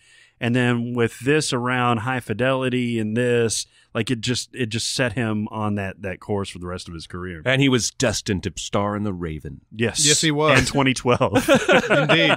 You take one look at him in this movie and you're like, he's destined for some Roland Emmerich movie. Well, I remember bringing up that Mr. Right movie with Anna Kendrick and Sam Rockwell, and Grosse Point Blank is what that movie wishes it could be. Oh, yeah. And it's got some enjoyable moments here and there, but it's basically a hitman who's telling the truth, basically, a lot when he's asked, what do you do? Oh, contract killer. And nobody believes him. I love that part. Yeah. I do too. But Grosse Point Blank is the mold for what that Mr. Right movie was trying to be. Yeah. Because it's just perfect. Dan Aykroyd is so enjoyable. This is probably his last great performance too. I mean, and he had not been in very much before this. That was, post Ghostbusters was very good either. I mean, it was kind of came out of nowhere. I think you're forgetting that insurance commercial with the Coneheads from 2 years ago, where they redid the khakis commercial, but with the Coneheads. Yes, I am. That was some of his finest work. You're right. I am forgetting that. But intentionally. But yeah, he's really good in it. But Yeah, I mean it's one of those absurd premises type of thing where he is an assassin.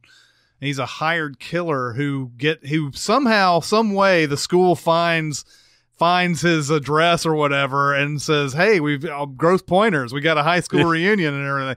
I think that's kind of a funny thing in itself because no matter where you go, your high school or college always seems to find out where you are. College does for sure. They're They trying send to look me for crap money all the time. The funny thing about that is when Joan Cusack is reading it to him over the thing, like, "Sir, why don't you think about doing this? I think it could be really good for your mental health." and they're brother and sister, so got like that nice camaraderie. Yeah. And you got Alan Arkin in this, who's great in it. He's playing his psychologist. Actually, he's playing his unwilling psychologist because he's like Martin. The first time you came in here, I didn't know what you did. He's like, but after the 4 sessions, you told me what you did, and then I'm afraid of you or whatever. He's like, no, this is not healthy. Yeah. But yeah, Alan, he's like, oh, yeah, go back to your hometown for a few days. Don't kill anybody. But yeah, the absurd premise of him going back to his old town, going to a high school reunion. He's a contract killer, of course. While he's out there, he's got this job he has to do as well, and everything. But he's trying to make good with his old girlfriend that he left with no explanation. Minnie Driver also having a pretty good year that year. Is this and Good Will Hunting? Yeah. Those are the only two things that I can really stand her in, or even remember her from. Yeah, that's true. He's also got other hitmen like Dan Aykroyd trying to kill him. Why? He doesn't want to join the union. Yeah. Well, and he's got a contract on him because he accidentally killed somebody's dog. Yeah. And if he agrees to join this union, they won't kill him or whatever. But yeah, there's a whole like just a whole bunch of different meetings between them and everything. Like it's like, come on and join us. It'll be, it's like, what is it like? Is it like a union? It's like, think of it like a club. Yeah, I love when Dan Aykroyd has all these isms in this movie, like easy, chatty Cathy, clip your string. Yeah. He's got all these witty. Popcorn. Yeah. It's like when they're at the table and they've got the guns underneath the table. Yeah. And they're both pointed at it. And he's like, I think you went to the government. I think you sold me out. And he was like, me? Yeah. Go G? Yeah. Never. Never. And then there's that whole thing too. The waitress comes over and asks him what he's like, yeah, I'd like to have an omelet. And he's like, what do you want to have in the omelet? And he's like, I don't know. I don't want anything. I just want the protein or whatever. And he's like, that's technically not an omelet. And then he goes, well, I don't want to have a semantic argument about it. But Grosse Point Blank is just very witty and very smart all the way through. And it's just a hilarious movie. And definitely. You must watch it. Good call. I'm going to reach way back. Way back, and I'm going to give you The Court Jester with Danny Kaye. Whoa. And a young Jessica Fletcher. Really? From TV's Murder, She Wrote. Angela Lansbury. Angela Lansbury is in this movie. She should change her name to Jessica Fletcher. That's how I know her. My dad watched that show growing up. She's the princess that he's trying to get with. Danny Kaye is a legend for good reason. And you watch a movie like White Christmas, which I think more people have seen that than something like Court Jester, and you can see he's got good comedic timing. He's got a fair voice. He's a good dancer. But like, we don't have John Ritter and Three's Company and the like if we don't have Danny Kaye back in this day making these slapstick, very physical comedy. If you do decide to watch The Court Jester, just watch how hard his body is working. Whether, again, we wouldn't have Jim Carrey if it wasn't for Danny Kaye. And it's just really fast. Some of the humor is really smart and wordplay based. Some of it's slapstick. And there's a whole scene where he's been hypnotized into thinking he's this great sword fighting warrior. So every time he hears a clap, he becomes confident in this battle. But all these noises around him keep making clap noises that pull him out of that hypnotize. And so now he's in the middle of a sword fight, but he's just a court jester. My wife and I quote this constantly. It's really short. and it's a very simple story of he's pretending to be this court jester that they waylaid outside the castle, so he's not even really a court jester. He's trying to get close enough to help rescue this princess. Fantastic. It's really, really fun. Good songs. I don't want to sit here and quote lines that you guys don't know and recognize because nobody will laugh with me. Well, it came out in 1955? Yeah. Wow. Yeah, and it's color. Some of the Danny Kaye stuff I love, like the Inspector General. That's black and white. And that's great too. And you really can't go wrong with any early Danny Kaye stuff. But the Court Jester is one that I have never shown that to somebody that didn't fall in love with it.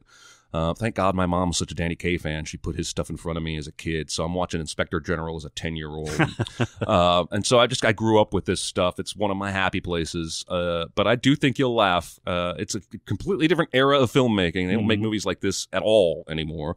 But still really charming and delightful. And I would recommend you check out The Court Jester. This is a very good recommend. one. This is a good one because this was not on my radar at all. It's something that I'm going to have to watch now. Yeah, definitely. Well, now that you know Jessica Fletcher's in it. Of course. Yeah.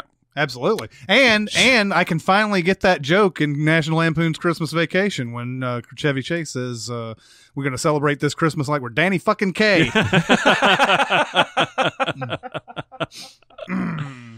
Well, we've mentioned this movie a bit because we've been talking about its cousin, The Holy Grail. But we haven't really talked about Monty Python's The Life of Brian. Oh, yeah. And I think it is because of what we actually have had some sort of confirmation from our international listeners is that this one is more popular in the UK and in Europe than Monty Python, The Holy Grail, which is, I think, the opposite in the US. Yes, it is. If you haven't seen The Life of Brian, you should definitely see it. And if you like our brand of comedy at all, you should definitely be watching this movie. It's not as blasphemous as you would think. Right. It is loving of the source material and hilarious and subversive and everything. Graham Chapman as a leading man for Monty Python is just perfect. Yes, he is. And him as this guy that's been mistaken for the Messiah in the same general area, in the same age range and everything, just keeps getting mistaken for Jesus Christ. Well, that's the sort of the defense of the movie, right? Is that it's other people in the movie think he's Jesus Christ. And there's a part in the movie where the actual Jesus Christ is talking, and there's nothing wrong with what he's doing. He's doing his teachings on the side of a mountain or side of a hill. Or I think that was the Sermon on the Mount. It is the Sermon on the Mount. Yes, because they've got. It's funny because if you follow the Bible, you grow up reading the Bible. You know, the Sermon on the Mount is he's up there and he's proselytizing to all of these people around. And what you don't think about the people that are super far away and can't hear real well. So when he's like, blessed are the peacemakers, he's like, did he say blessed are the cheesemakers? It's probably not just the cheesemakers. No. All conveyors of dairy products. Yeah, exactly. See, and now I know that it's also a gateway for them to be able to say these type of things too. So it's not like it's not completely like, innocent here, but as far as the portrayal of Jesus Christ himself, it has nothing. Exactly. It doesn't say anything. It's saying more about the stupidity of people and really about the people back then who didn't have, internet or pictures or anything to really know what he might look like. No, and then you see all the different factions split off where like one of his shoe falls off and somebody follows the shoe and somebody's flying a different thing.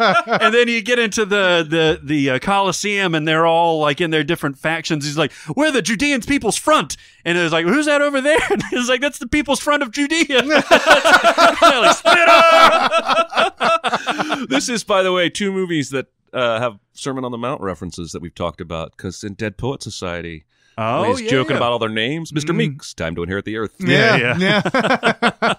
But it's great, man. Every joke in this thing lands for me. I mean, where he's graffitiing the outside of Pilate's or the Romans, and it's Romans go home, and the Roman guard comes out and he's like, "What is this? Romanus goes." Oh no, you misspelled that. Now you got to get back there and you want to erase that and you want to put and now conjugate this conjugate. Yeah, and it's like, oh, okay, and then it's Romans go home. And it's like, I want you to write that 100 times on this wall. It's fantastic. It is every bit as good as Holy Grail, and definitely maybe even more enjoyable. It's got the iconic song at the end of "Always Look on the Bright Side of Life," which is a great fun song, but in context, where it's like they go through this thing before the crucifixion. He's in the jail and everything, and the guy's like, I wouldn't mind a crucifixion. At least it gets you on the open air. yeah. And then Eric Idle's just like, I always look on the bright side of life. Oh, it's great. Yeah, so definitely a recommend. I've also talked about Top Secret before. Yeah. And this is another movie that the Zucker brothers did that, we really look at them as Airplane and The Naked Gun. Mm-hmm. But in between that, they did Top Secret, which is it's just as funny as those movies. Yeah. I don't know. It just came out during a different time. It's such a different type of movie. The subject matter isn't immediately accessible because it's basically Val Kilmer playing Elvis, essentially. Not for the last time. Yeah, exactly. I mean, he's not really Elvis in the movie, but he's a rock star that people know, and he just happens to be a part of this French resistance during World War II, and it's not something that you would consider the breeding ground for parody comedy or anything. But man, there are so many great gags in this, and I mean, just you have the scene where they're at the Swedish bookstore and everything's backwards. Yeah. And they actually did. I think they did everything backwards and then made it go forwards. Oh wow! So they go into everything looks kind of awkward because it's not perfect. It's not seamless or anything. But you see shots of like Val Kilmer holding a book and the book flying onto the very end of the scene. There's a dog running backwards.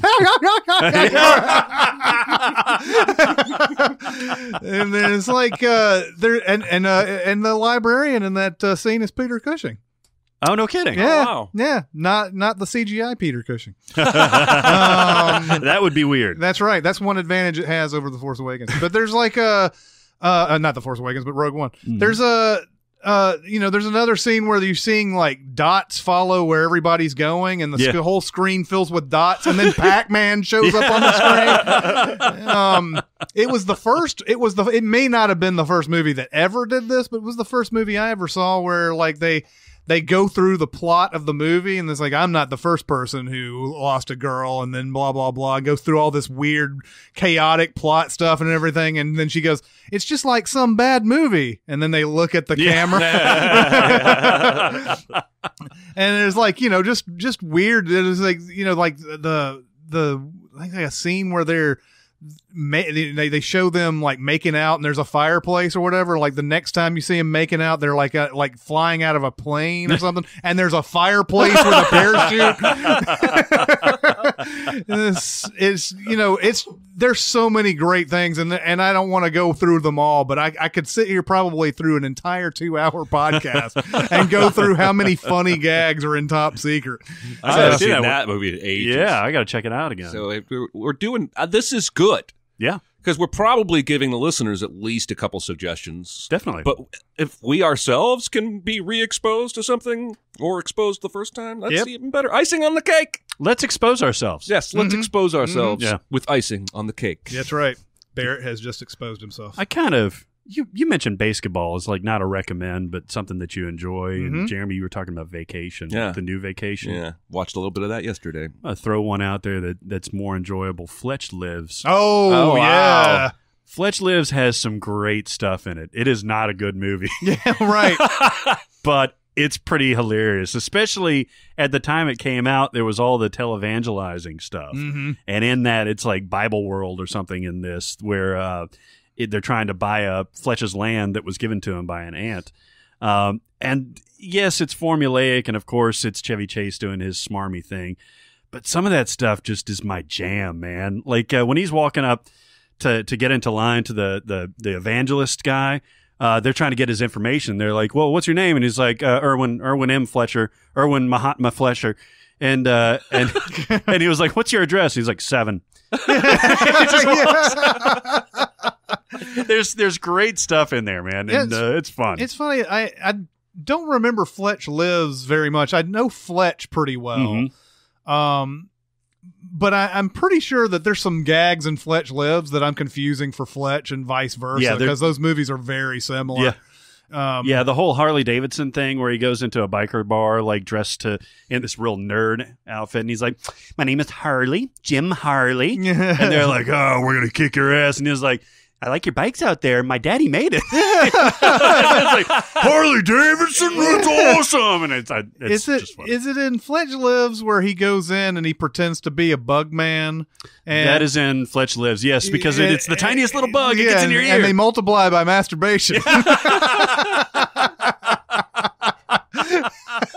The funniest things are those bits when he keeps like going through and fooling these people with his disguises and everything, is at the end always like his little expression like, I can't believe that works. Yeah. Oh, it's fun shit. Chevy Chase in his prime was some good shit, man. Oh, Yep. Well, and even a movie like Funny Farm, which wasn't a great movie by any means, where he goes out to the country and he's trying to write a book and everything with his wife. That movie I used to watch all the time. I'm sure if I watched it now, I would realize it's not very good, but it's still funny, though. I used to watch it all the time because he's so funny in that. Yeah, because he had the 2 modes. He had Fletch mode, the smarmy asshole, which was also more of like the SNL thing, and then he had the goofy Clark Griswold speed. And both of those are just funny as hell to me. Yeah. All right, go some questions. Questions. Question. I got something to say. I want the truth. I'm listening. Okay, we'll do the first one. In a recent podcast, someone mentioned a big surprise at the start of a movie. What comes to mind for the biggest surprise at the start of a movie? Well, this was when we were talking about Children of Men. Yeah. And that explosion. And so I'm just going to, I'm not answering what I think the biggest of all time is. I just wanted to answer one that was big. And that's Die Hard with a Vengeance. Because the first 2 Die Hards lull you into it. Right? The first 2 Die Hards both have 20 minutes easy before anything starts happening. The first one is him, getting in the limo and getting to the building and getting checked in, talking to his wife, what have you. The second one is him getting to the airport, getting a phone call from his wife. And so the third one, you're not expecting what happens. And so you get the opening credits. It's playing Hot Town, somewhere in the city, and it's showing all these sweltering people in New York City and some kind of heat wave, and it pans over down the street, and then suddenly, boom! There's a huge explosion. And I remember more than any other movie I ever saw, I did not see that coming. I was expecting 20 minutes of slowly getting into John McClane's day instead of that kicker. And so it really, I thought, set the whole thing in motion nicely. That was speaking of another movie that nearly had to move its release date or whatever because of something real that happened in the world. That was Oklahoma City bombings. Yep. They were thinking about moving that back. Because it's a federal building in this movie that they bomb. So, but Die Hard with a Vengeance, first movie ever built as a projectionist. Oh, wow. I've got another movie that you have history with. Yeah. So one of the more fun surprise beginnings is From Dusk Till Dawn. And it opens up, so this is a collaboration, essentially. Robert Rodriguez directed it, but Quentin Tarantino wrote most of it, especially that front section. And it's basically like a heist movie at the beginning before it gets into the vampires and all that stuff. But it opens up on a scene. The guy just recently died, and I want to pull him up. Michael Parks. Oh, yeah, Michael Parks. Michael Parks just recently died, and he's in this as one of the Texas lawmen. And you see him pull up. It's this nice dry desert, and he's pulling up to a liquor store, and he's bullshitting with this liquor store clerk, and he's just like, I haven't been feeling any of the heat all day, been in the air conditioning. And, Michael Parks goes and grabs, he's like, give me a bottle of that hooch. I'm going to get tanked tonight. And it's just this funny, witty Tarantino-esque dialogue. and he goes to drain the lizard, as he says, into the bathroom. And you see out of the corner of the screen Tarantino and George Clooney with the guns up to these girls' things. He's like, are you fucking with me? Do you want this girl to die? Do you want to die? And it just completely goes from there, because as soon as the cop comes out, he goes back into his thing. Boom! Yeah. Shot in the back of the head. Yeah. And then, they start setting the place on fire. Benny's house of blood. It's fucking crazy. Anyway, it's great. Does the Michael Parks character die? Is that what you just said? Yeah, he gets killed by Tarantino. I was about to say I thought for whatever reason he was the same character that he wove into Kill Bill and Death Proof. Yeah, because he's in the church scene, right? He comes in and everything. Yeah. But yeah, it must have been before. It's usually with his killed... son. I think his son's played by his actual son in real life too. I'm not sure. I want to stop. Mm-hmm. I owe Chris an apology. Uh-huh. I watched Death Proof again the other day. Mm. Oh. Enjoyed it a lot more. Right? The first time I saw it, I wasn't digging it, and I think it was just that taste of Planet Terror in my mouth. Yeah. Yeah. But it came on all by itself right at the beginning, and I hadn't seen it probably since the theater, and I remembered our conversation on this very podcast, so I watched it. I found it very enjoyable. Yeah. Nice. That's a movie that I've now seen that probably 10 times. Really? Yeah, and during this one period of time, it used to come on like Stars or whatever all the time. And yeah, you get to see that without Planet Terror, which I don't hate Planet Terror. It's just that it's apples and oranges. It very much is. So you get through Planet Terror and then you watch Death Proof afterwards. It's kind of they're so different. And I think it does kind of leave a little residual while you're sitting there watching Death Proof, because you're like, you were in this sci-fi world. You just watched these fake trailers. Yeah. But then, when you get to watch it on its own, especially the very beginning of it. Now, the second half of it has its merits. It doesn't make the movie bad or anything. It's just that the first half is so much stronger than the second half in Death Proof. I could not believe they don't ever cut back to that girl they leave on the farm where they stole that car from. I know. Like, I kept waiting for them to cut back to her situation to show if she'd been killed or if she'd killed him. Nope. Roll credits. You never go back to that girl again. Yeah. And that's a very Tarantino-esque kind of thing, to just, he cares about what he cares about. Mm-hmm. All the threads don't need to. But what I was struck by was the dialogue is really engaging in that movie. Yep. And I just don't remember that the first time I saw it. So I wanted to bring that up. Yes. All right. So this one is a pretty common one, I guess, but I think a lot of people forget that the beginning of Psycho was shocking. Yeah. Because Janet Leigh was a big star back in that time, 1960. And to kill your main character essentially in the first 20 to 30 minutes of the movie. Is that how early it was? It's pretty early because she leaves. She leaves Arizona or whatever and is on the interstate, and then she gets to the thing, gets her room. Of course, there's a long conversation between her and Anthony Perkins for a while, and you sort of get the creepiness factor and everything. And then right after that conversation, he takes the shower, and then he kills her there. And then the rest of it is he's the main character essentially, and but. Yeah, just imagine, and this is where that whole no one will be seated during this whatever came from, because Alfred Hitchcock believed that if you came in late to this movie expecting to see Janet Leigh and you didn't see her, then you were going to get pissed off and want your money back. Mm-hmm. So no one was going to be seated during after the show started, essentially. So you couldn't come in late. Is that where that came from? Yep. No kidding. There was a sign outside that says, "No one shall be seated after the beginning of the film." Interesting. I don't know if I knew that. Hitchcock was a weird dude. Yeah. Well, and watch the trailer for Psycho. The trailer for Psycho is great because it's just him walking around, and he's like, something awful happened here. I don't want to get into it, and everything. I love the stories around Psycho too. Like George Stefano wrote the screenplay. He's saying, I always wanted to have a toilet in a movie. Yeah. For whatever reason, that was important to him because you couldn't show toilets in movies. And like the ratings board was like, you can't show the toilet and everything. So they had to make it part of the plot where she rips up her little like money figures IOU thing into the toilet and flushes it down. So they made it a part of the plot. And now we have Train Spotting.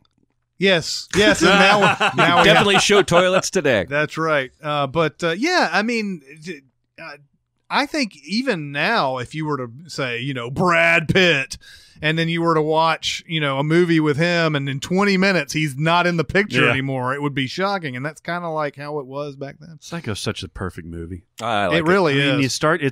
I don't want to draw parallels between Psycho and From Dusk Till Dawn, but it is two very separate movies. Yeah, it is. It's a money heist, and then she's going to get the car and everything.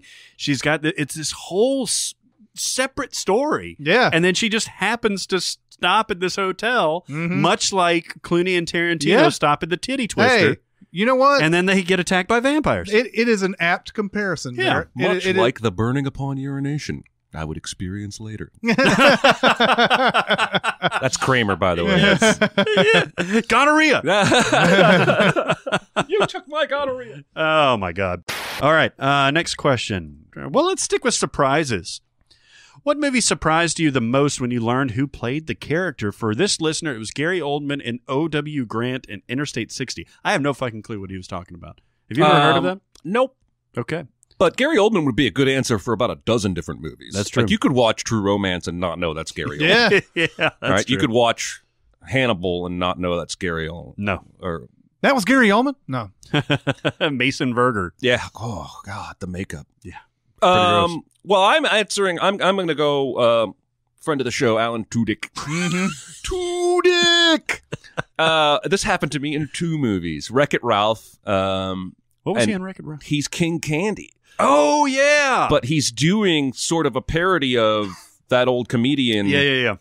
And so it's almost forgivable that I didn't recognize it was him. But when I found out, I was shocked. And then Moana, because he's the voice of the chicken.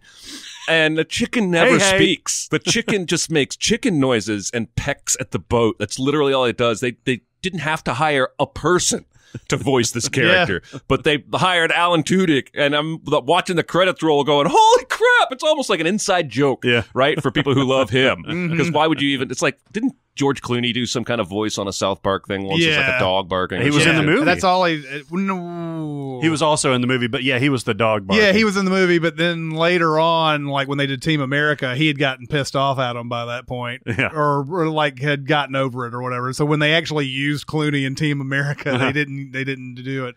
They didn't use Clooney in that. But I was thinking in South Park, they used Mike Judge to play Kenny. At the very end. He's like, wow. Bye, you guys. That's Mike Judge. Well, they also did in The Force Awakens. They had Bill Hader do the effects for BB-8. Oh, yeah, that's right. Oh, they did? Yeah. There's like several guys, but Bill Hader was like one of them. Yeah. That's interesting. Yeah. Well, and Alan Tudyk, there's a perfect loop because he's the voice of K2SO in Rogue One. Yeah. He's so anyway, good love me some Tudyk. I did not murder him. Oh, that's another movie. I'm going to go with, well, it's funny because we mentioned Val Kilmer playing Elvis in Top Secret. He actually does play Elvis, even though he can't be credited as Elvis in True Romance. Oh, yeah. And so, like, there's several scenes where Christian Slater is going to the bathroom or something, and you just see, like, this mysterious figure come up behind him, and it's usually just a leg or, an arm. Or and shot of a jacket or something. Yeah. And it's just him giving advice to Christian Slater or whatever. It's like, and so then later you're like, you look at the credits and it's fucking Val Kilmer or whatever. And it's like, oh, that's crazy. That's amazing. Yeah, that's a good one. But I had two, I think, wrote down. Oh yeah. Idris Elba in Star Trek, Beyond. Yeah. Oh, wow. Yeah. I didn't know that was him. I knew it was somebody. But I didn't know it was him for the longest time. I didn't look at any, credits or anything like that. I didn't know beforehand watching it. And then when by the time it gets to the footage of them running around and everything, and you see him without his makeup on, it's like, oh shit, Idris Elba. Yeah, that's a good one too. Yep. So I have one that I didn't see until much later. I think PCU came out in 1993. 94. And so by the time I had seen it, it was probably around, like, I just missed it. Like, it was around 2001, 2002. Oh, Jon Favreau? And Jon Favreau as the stoner in PCU had me floored because the first time I saw it, I didn't recognize him at all. And then the second time I saw it, I was like, holy shit, man. Like, he's nothing like himself. I mean, he's all rusted out, and he's just, he's hanging out with George Clinton and everything. And you're going to wear the shirt of the band you're going to see to the concert. Yeah. Don't be that guy. By the way, that could go under one of our comedies to go. I mean, it's not a great movie, but there are some very good moments in PCU. Very good. There are. I just watched it a couple of nights ago, actually, with my wife for the first time, and she was like, "What the hell is this?" There are some themes that are still relevant today, as parodied as they are, but there's a lot of stuff that's still and they originally called this movie Politically Correct University, and because they couldn't call it that because of how fucked up the 90s were, it ended up being Port Chester or whatever. I think that's what they called it, right? The actual university, was Port Chester, right? Yeah, I think so. Yeah, like the movie itself, they were going to call it Politically Correct University. But that movie is directed by Hart Bachner, who you may know as Ellis in Die Hard. Wow. Oh, I did not know Wow. that. Mm-hmm. Wow. I thought what I was about to say was going to be a neat piece of trivia, but that kicks my ass. Do you remember that Seinfeld where George pushes everybody out of the way to get away from the fire at the kid's birthday party? Oh. That clown is Jon Favreau. That's right. Are you fucking kidding? What is up with Jon Favreau, man? Now, he shows up in a lot of stuff like that, where he's just like a one-off guest role in an episode of Seinfeld or what have. I think he's in an episode of Frasier or something else. He definitely has a whole run on Friends. Yeah. But I remember the other day, it was probably a few weeks ago, that episode came on, and I had never paid any attention to the clown because I was always watching for George, and I was like, that's Jon Favreau. Holy shit. It's the craziest. I watched Chef the other night, too. And fucking Jon Favreau. Look, I know. All right, I know that chefs get some gals. All right, just by sensory input, I guess. But he's having sex with Sofia Vergara and Scarlett Johansson in this movie. Mm-hmm. That's fucked up. It's great to be the director. And this is not 1994 Jon Favreau. This is 2013, 13 or 14, somewhere in there. I have a feeling if you're that good of a chef, it's kind of like being a rock star. I guess so. Probably easier to get girls or guys. Swing that way. Yeah, that's this thing. What event in a movie would you actually like to be at in real life? This person says his would be the concert with Snoop Dogg in Old School. Now that's a good answer. That was the Mitchapalooza. Yeah. I'm going to say, even though it's completely ludicrous and would never happen, I want to be at the baseball game at the end of The Natural. Nice. The Knights versus the Pirates. Roy Hobbs comes back out of the hospital after someone gave him some cheese or some shit. Fucked up his bullet wound. Whatever the fuck that did. And he's coming back to play in a playoff game against the Pirates, the hated Pirates. Mm. Like at the very beginning, Wilford Brimley says, "Don't you know how much I hate losing to the Pirates?" and then guess what? The team they're playing at the end, they're playing the Pirates. But to be there and you're the guy who's become a famous baseball star in this short amount of time. He's become the idol to many or whatever. He strikes out a couple of times during this. You don't think he's got it. He's just, it's too much for him to come back on this. But to be there when he hits the ball into the lights, and it causes a fireworks show and everything.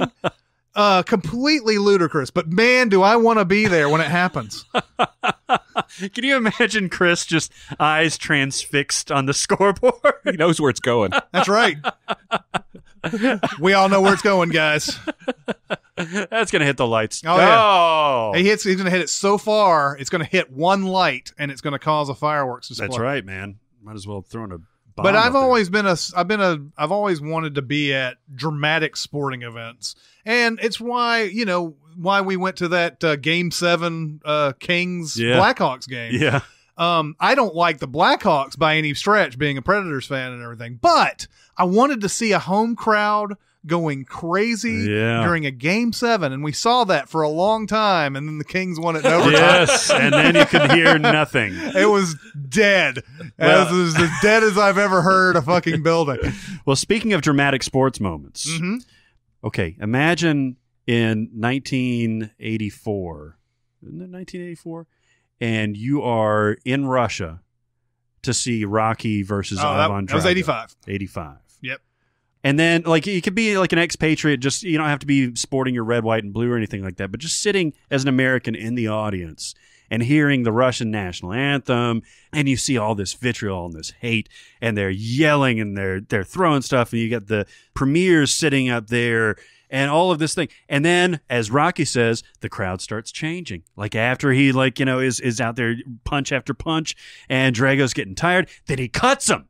And I bet, man, if you're an American sitting in that crowd and you see Ivan Drago being cut by Rocky, fucking sperm would come out of me, man. That would be amazing. I would have chill bombs. I would be like one big chill bomb, sperming myself. That's right. It would be great. And then you get to stick around for the "if I can change, the news can change, everybody can change" that speech. Yeah, which fucking yes, absolutely. Of course, the changing is complete bullshit. Yeah, it makes no fucking sense. If you're a fan of Ivan Drago and you want to see like him beat an American's ass and everything, his versatility during that fight is not going to turn you around to Rocky Balboa. Okay, here's the counterpoint to that, because I don't disagree, but just I think by nature people root for underdogs, even if it's, you know, if it's just such a huge disparity between the opposing forces. Yes, it's nationalist pride. Yes, you've got all this in and everything. Yes, he's not doing anything to really like nuance to turn the tide. But the fact that he's standing up to this and actually like just kind of pulling off the underdog thing, I think there's a little bit in there. Yeah, okay. So if Russian hockey team comes to the United States and they somehow suck at hockey, and they're playing the U.S. hockey team, and suddenly they have this scrappy look about them, and they're winning 3-0. Would you be? I think because of the disparity in ability or perceived ability, this is a guy that killed Apollo Creed. Yeah, you know, I mean, you also have to remember, it's just the devil's advocate. Nobody should ever talk about this movie this deep. But you also have to remember the Russian people might be more easily swayed to a plucky hero because they've been told to like Ivan Drago. It's not the a USSR was not a free country where you were welcome to think whatever you want, and so there may have been some amount of in your face oppressive Nazi government. Yeah, exactly. This is the proletariat. This is not like, you know, the top echelon of society. You know, they were communists, not Nazis, by the way. That movie really could have used a montage. Explaining the Russian, really could explaining the Russian, way of life and why they may not. It would only been the 9th montage. It would have only been the 9th. Rocky 4 is what, 75% montage. It's close. Yeah. It's close. It's crazy. Yeah, Stallone directed, quote unquote, that movie. Yeah, and it shows. Yep. Was it ghost directed? No. He directed the montages. How do you direct a movie that's full of montages? And it's like, oh, I'll just take all this footage from Rocky 3. Hey, remember that time that we were running down the beach? Yeah. Remember that time when I was shifting gears? Hey, remember when we were running down the beach again? Remember? All right, so I struggled with this question mightily. Uh-huh. I don't know why. The first thing I thought of was the gun shootout after the bank heist in Heat. And while I might die, I do think it would be cool to see something like that. That would be fun, yeah. But that's not what I settled on. I thought then maybe the hockey game from Miracle, which would be a cheat way to let me see the real hockey game that I missed because I was too young. But I'm just going to give up and answer. I wouldn't mind seeing that play about the stools in the city of Blaine in that movie I'm forgetting. You're bastard people, and I hate your ass face. Oh, Waiting for Guffman. Yeah. Whoa, Waiting for Guffman. I wouldn't mind seeing that play, as long as all the stars of the movie are playing the characters, because then I'd get to see all those funny people. And honestly, this is just, I'm giving up. I couldn't come up with a good answer for this question. I thought about Bible stories I might want to do a witness. I got nothing. So there you go. I think that's a good one. All right, there you go. I wouldn't actually like to see that play. That would be 2 hours of torture. but yeah, being able to, like, I guess, be around the documentary crew, going around to these people. How high, Ridge? I could not tell. All right, that's going to do it for this week. Please keep going to SoundCloud and giving us your thoughts. Yeah, well, what we're going to do is, now that it's been out for a week, we're going to post the completed bracket with our winner, Children of Men, to give everyone a week to listen to it.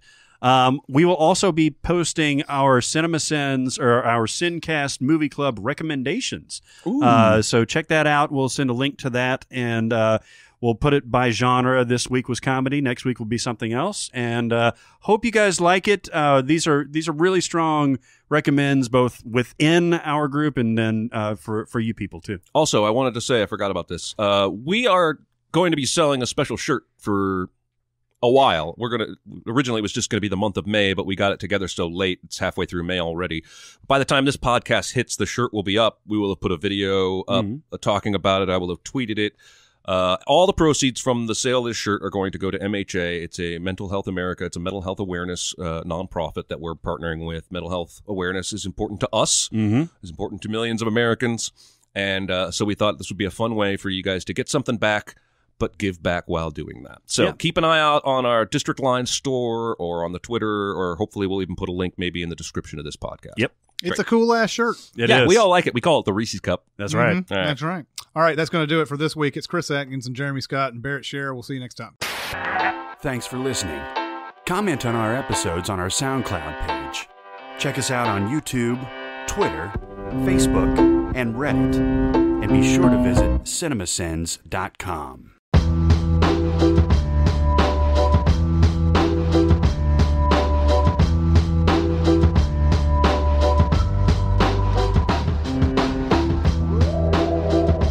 This episode is brought to you by Nature Box.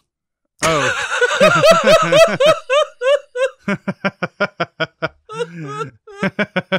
I'm an extraterrestrial from the planet Vulcan.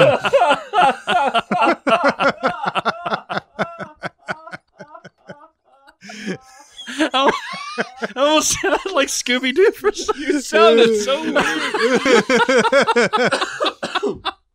So I need to say that then? I reckon that's fine. All right. So we have integrity and shit. You gotta shine.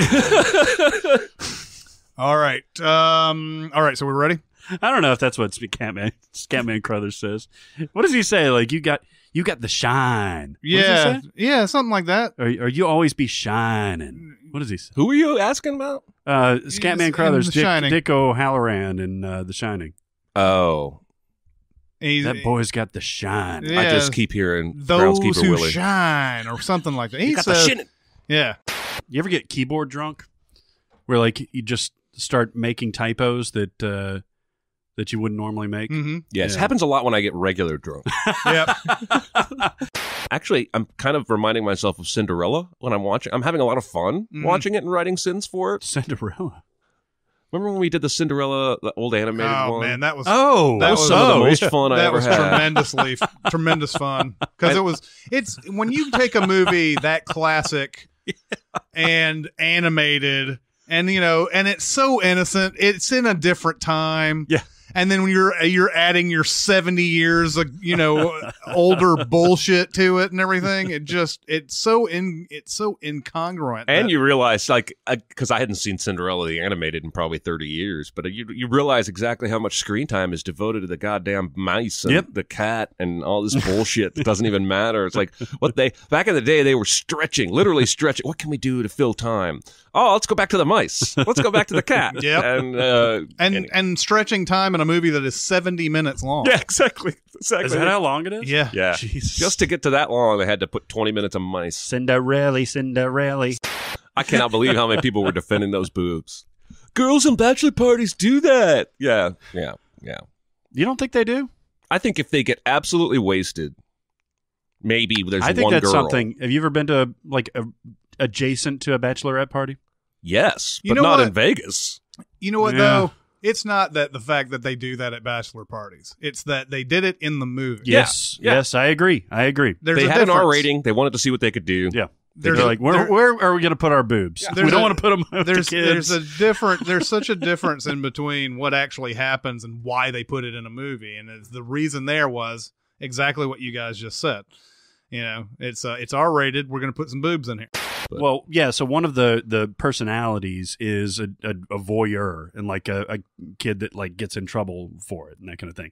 And so like he has these girls undress periodically. He's saying he's under the guise of like, oh, that shirt's dirty, give it to me, that kind of thing. And yeah, okay, I understand that. But it's also just a fucking excuse to get these girls in their underwear for the movie. Mm-hmm. And like Anya Taylor-Joy, who is gorgeous. Yep. Like, one of the scenes I wrote was like he Padmes her shirt at the end. Oh, yeah. He Padmes her shirt. Oh, Jesus. It's funny that the Blumhouse stuff is almost all R-rated. Mm-hmm. So that shows you kind of how much power M. Night Shyamalan has, because he probably didn't want to make anything R-rated or whatever, or anything too extreme as far as that is concerned and everything. You know, like Jason Blum and all those guys were probably like, let's have some chicks will do some nudity, man. Yeah, because he's a producer. He and Shyamalan are the producers. And I mean, I don't think it's right on the cusp. If it had been an R-rated movie, I think it probably would have been about the same quality, but maybe more fun to watch. Mm-hmm. Yeah. I don't know. Yeah, I didn't like that movie very much. Basically, he hit the jackpot because it was the three hottest girls he could possibly find all in one group. Yeah. The smart one, the hot one, and then the damaged one, who apparently knows how to get out of the situation because she used to go deer hunting. Yeah, exactly. Fuck that movie. I got angry all over again when I was going through. I was telling Chris I pulled up like PubMed articles on dissociative identity. Oh, God. Yeah, that's probably triggering you. Oh, it is. The point of that movie is the ending, not the movie. Exactly. But to get there, there's a certain point where they rely on actual logic and then they're off and running. Yeah. The funny thing is she remembers every detail about that. Yeah. Except for the his guy's name. Yeah, exactly. Fuck it. Fuck that movie. Let's cast a pod. Oh, yeah. Forgot about that. No. Isn't that what we've been doing? Well, we've been filling the outtakes for sure. Oh, I'm glad I was There's wrong. going to be one day where we just need to come in here and just talk about movies for 2 hours. No topic. That's true. And then that'll be the podcast. I bet we'd be pretty good at it. I think so. Probably so. It's like 80% of our dialogue anyway. Yeah, exactly. The other 20% is sports. Yeah, That's right. Fucking ducks.